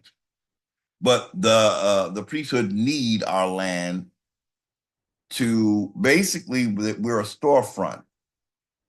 The priesthood come from monarchies. They need a land that they can try to pull off as a land of free people, so they can traffic slaves. And the slaves think that they're coming to be free. And so the Americas are the perfect breeding ground for a monarchy hiding behind a free country, using corporations as the new king and queen element. In a corporation, you're basically surrendering, which is so weird. It's just a travesty, y'all. So the immigrants are waiving their constitutional standing to be corporate pawns with no other rights than what the corporation provides, which the corporation does not really concern itself with anything but a profit. Well, they do concern themselves with other things. The other thing corporations do is basically they're committed to,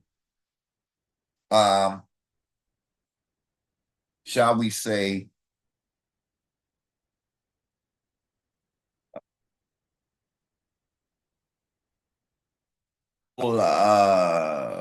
caste system labels, meaning corporations, as well as needing to turn a profit, they do uphold the black-white caste system. And we all know how they do this. They,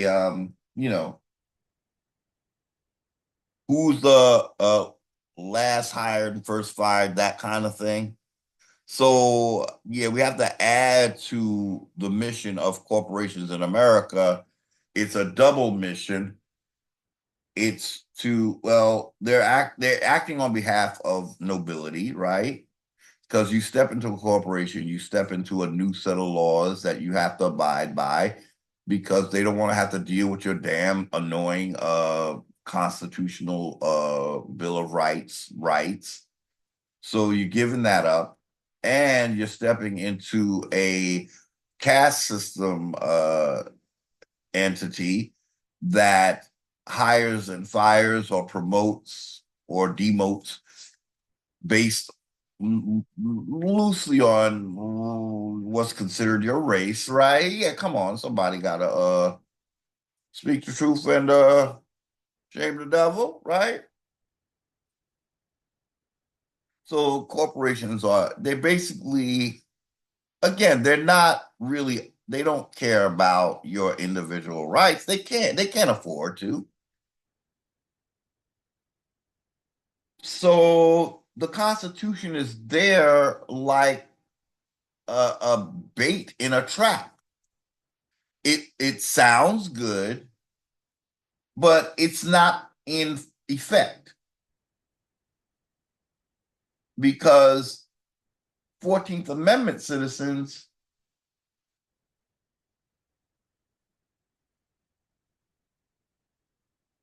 that they are federal citizens. States don't have really citizens anymore because their citizens have been pledged to the federal government as debt slaves. So this is something that the states are this is the angle that they're working. Let's pretend that we have citizens when we know darn well that the feds have taken them.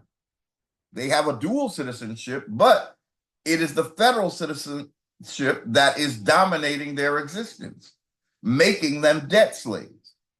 So the states are acting as traffickers, trafficking federal state citizens as federal citizens to the federal system. And the feds are on DC, the District of Columbia. So the feds are not even part of the state system.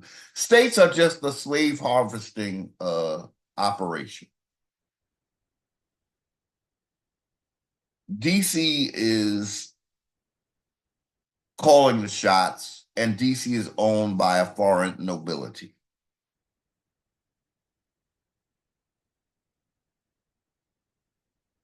Okay, so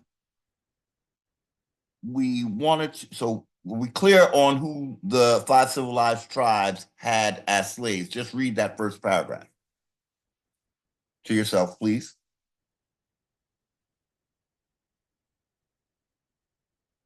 Okay, so that's who the 5 civilized tribes had to give up to the feds.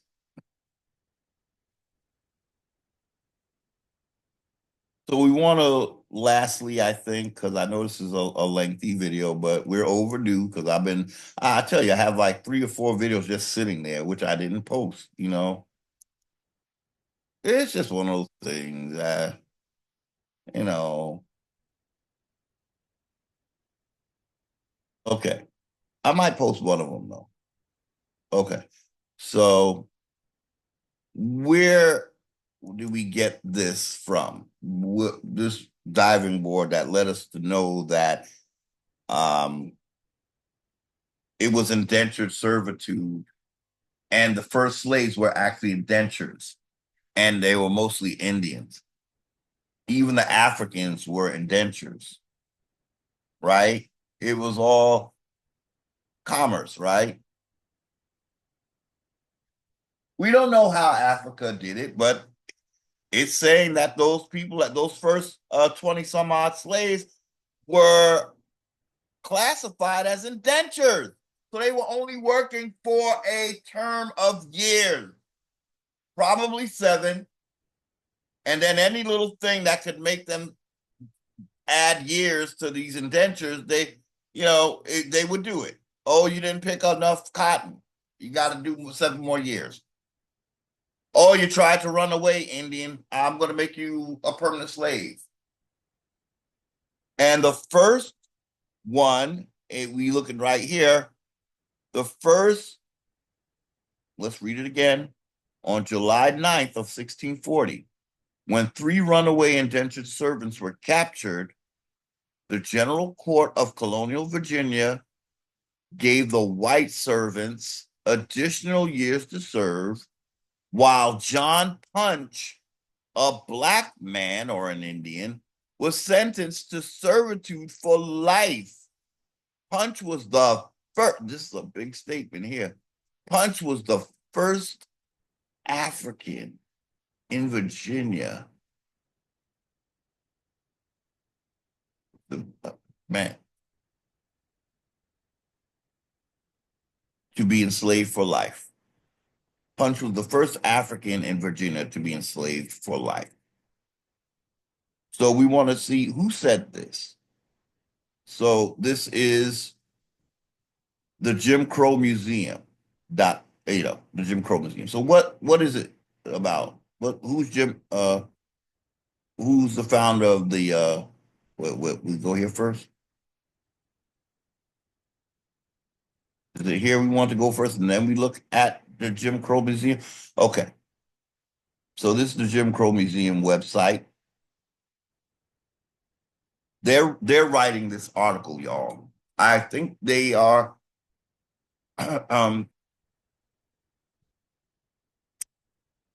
working with the knowledge they have of who the slaves were, right? It was 20-something odd slaves, and they were indentures. Okay, so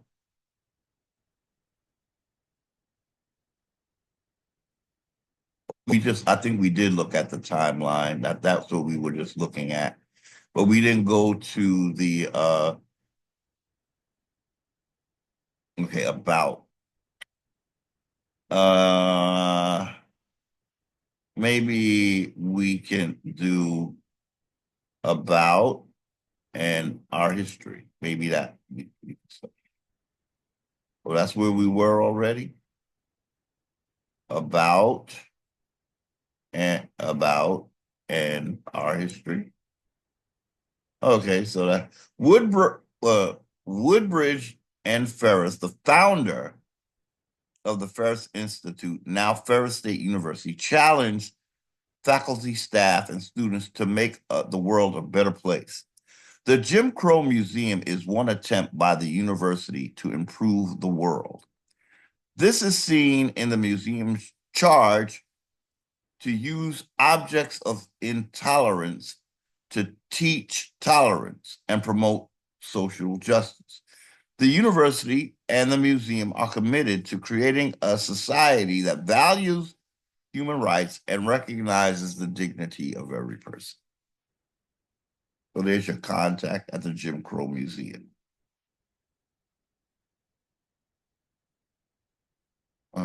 About.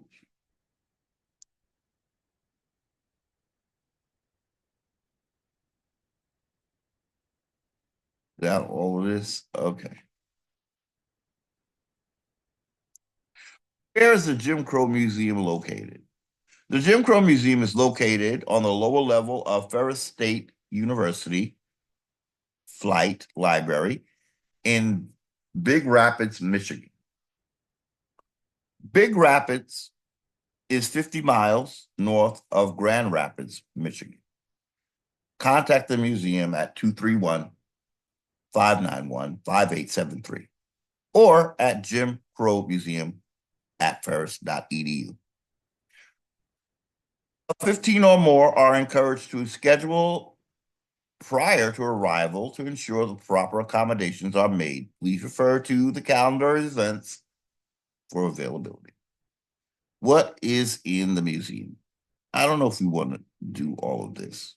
The museum houses over 9,000 artifacts. The majority of objects were created between the 1870s and the 1960s. The largest portion of the museum's holdings are items that may be classified as anti-Black memorabilia.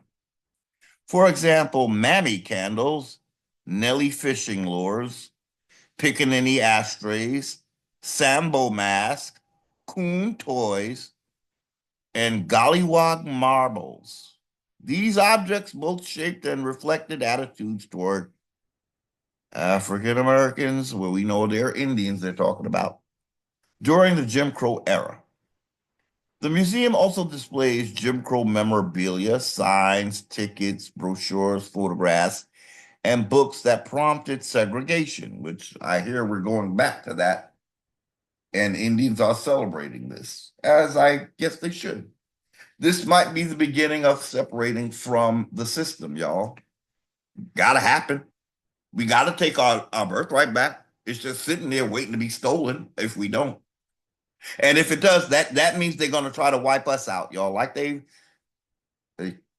these are things we can't speak about without getting a strike. So let's not talk about uh shall we say medical procedures that make problems more than they solve problems. And that can give you short-term memory issues, apparently. Um,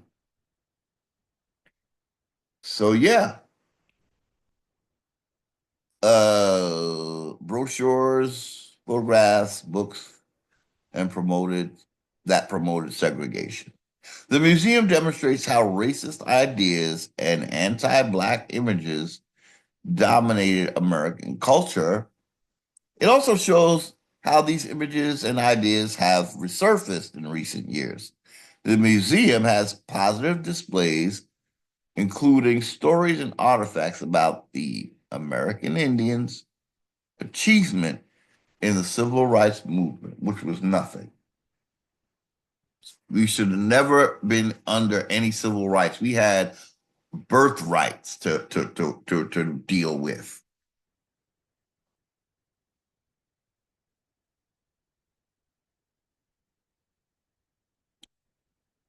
Why are Black people the only people depicted in the museum? Well, that should be interesting.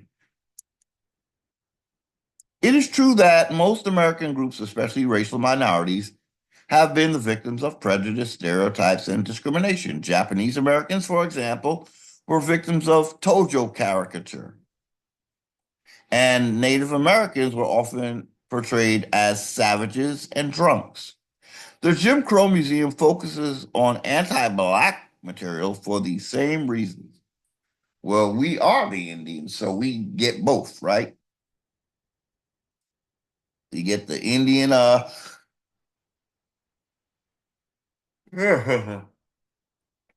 discrimination and the quote unquote African discrimination.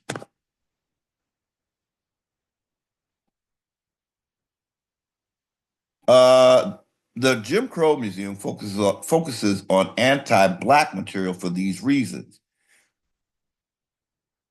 There are more racist caricatures of Indians. We're going to just call ourselves what we are because we were misclassified Black by the federal census, and then it became the norm in all of everywhere you go. Uh, there are racist caricatures of American Indian people than of any other racial or ethnic group. Can I get a that's what's facts shout out? At least 20 distinct caricatures exist, including Mammy, Sambo, Gollywog, Jigger, Coon, Savage, Nat, Tragic Mulatto, Pickaninny, Buck, and Uncle Tom. Number two, Black people remain the largest racial minority group, the largest minority. Lord have mercy, the technology gone though. The audacity of the technology. Word spells the largest racial minority group. We're not, that means we're not a minority, y'all. In the United States. Three, many of the nation's most important interracial conflicts and successes involve Black and white people. 4, with the position, I'm sorry, with the possible exception of Native Americans, but that's us too, y'all. No American minority group has been as victimized as have African Americans. Because we're the real Indians, y'all. They wouldn't go through all this for no reason. All that propaganda is for a reason. They have to beat down the true owners of the land. Now, if Mongolians were the true owners, they would be getting this treatment. That you would see them getting shot by law enforcement and going their perpetrators going free, right? It'd be a whole. All the movies would be about their slavery and them being slaves in Mongolia or some whatever.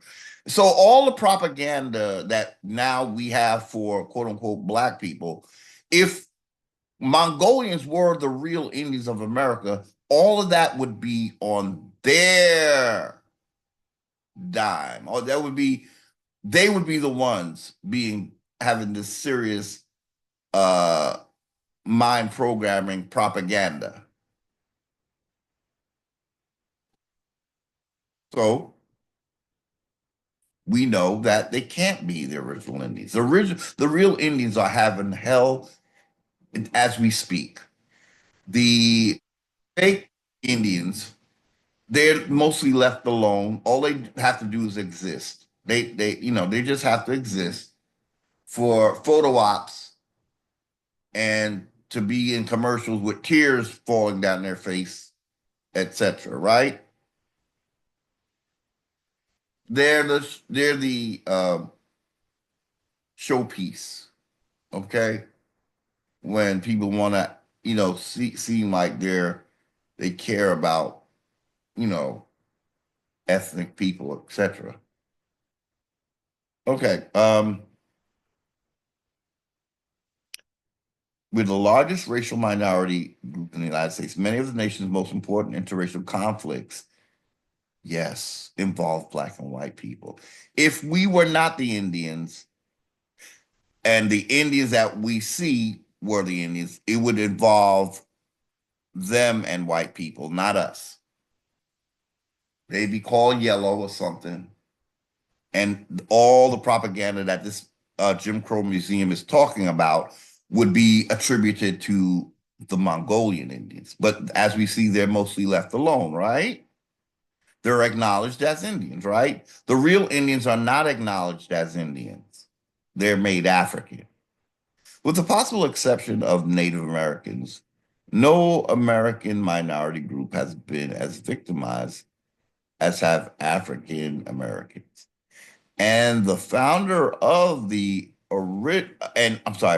original donor is African American. I'm sorry. The founder and original donor is African American, and oh, wait a minute.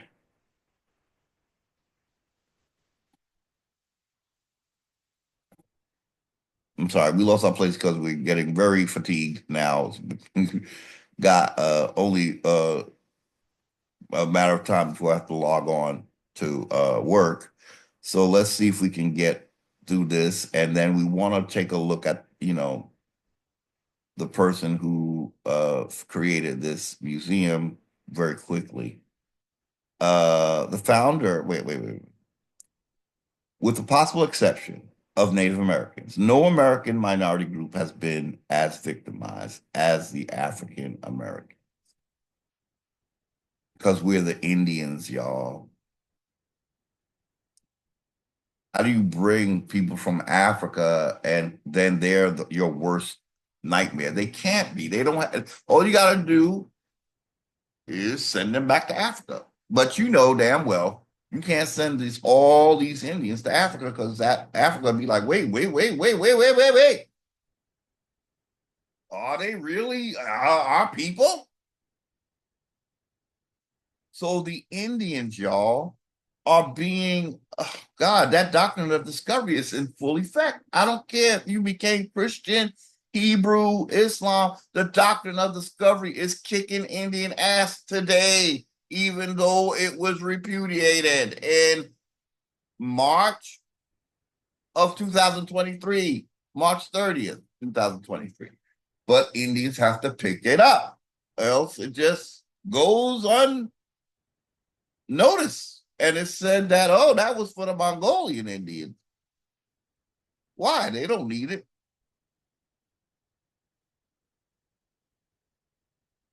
So, number 5, the founder and original donor is African American, and his collecting interest in primarily, though not exclusively,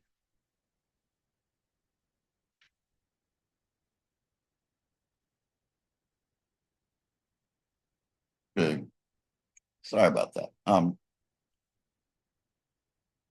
Let's see if we can read this without stopping.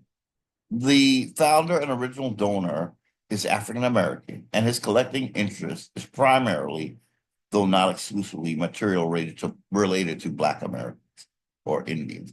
For the past several years, artifacts defaming women, Poles, Native Americans, Mexicans, Jews, and gay people have been added to the museum's hold. Once again, we see an example of something that started out for the most, as he said, victimized largest group of how do you put it? And no other group,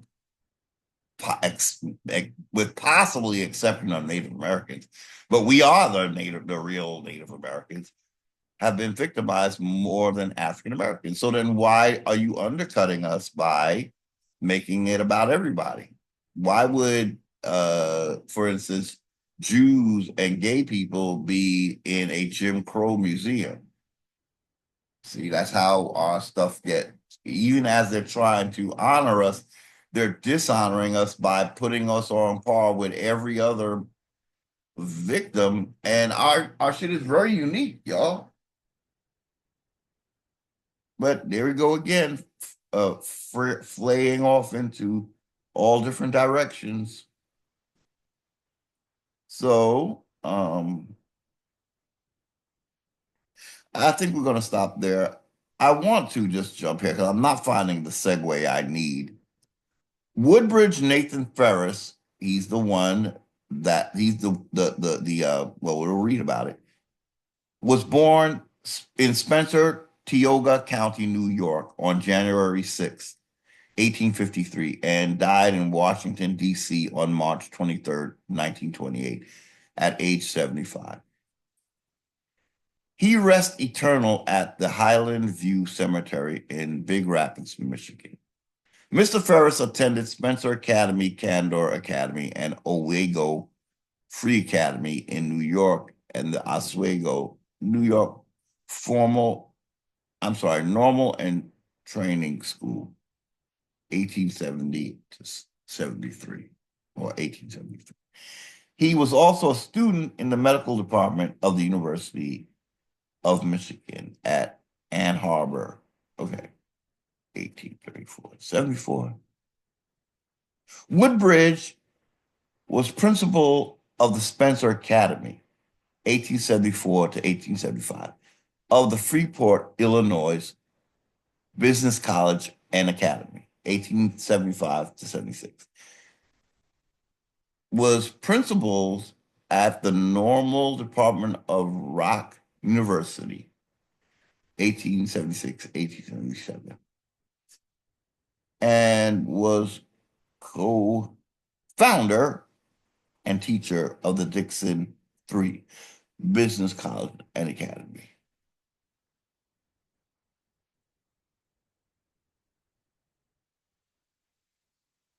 Okay.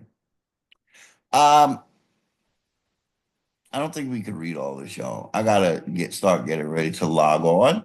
It's well, it's not that long, but I really just want you to see a picture of the person who basically this is his school that wanted to create this Jim Crow museum. Okay.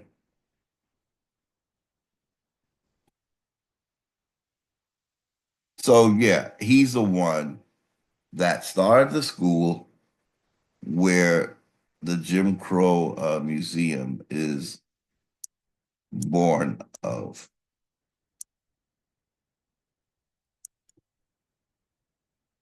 Okay. And he says more here, but this is the timeline. We're not going to get into it now, but I think we read what we needed to read from the top. Yeah, what's on the bottom here? All righty, so I think we're gonna call it a day for now, y'all. So I could attempt to just get myself together here. Um, look at some important things here. Yeah. So yeah, this is where the gym. It's part of a university, also. They're gonna get their facts as right as they can get them, and what they're telling us once again is that this is the key part here. Just if you could take a screenshot of that or something,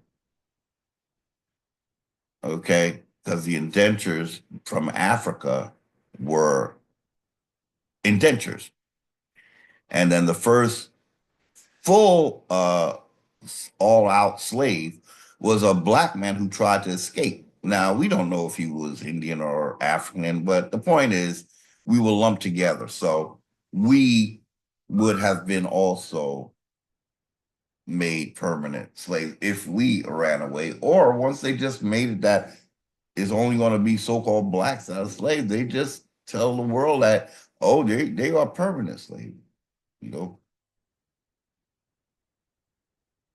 Anyway, uh, that's all we're gonna do right now, y'all. Really kind of tired. I want to thank you for watching. I hate to cut it short here, but it's not going to be a short video, I'm sure, because we kind of went in today. And I thank you for watching. I will end up posting the previous video. It's just that it's going to say a lot of what we looked at here with the Constitution, so it'll be a little bit repetitive. Thank you again for watching. Wishing you a good day, a great day. Peace, joy, wealth, health, your land back, your identity back. All great things. Till next time. Thank you again.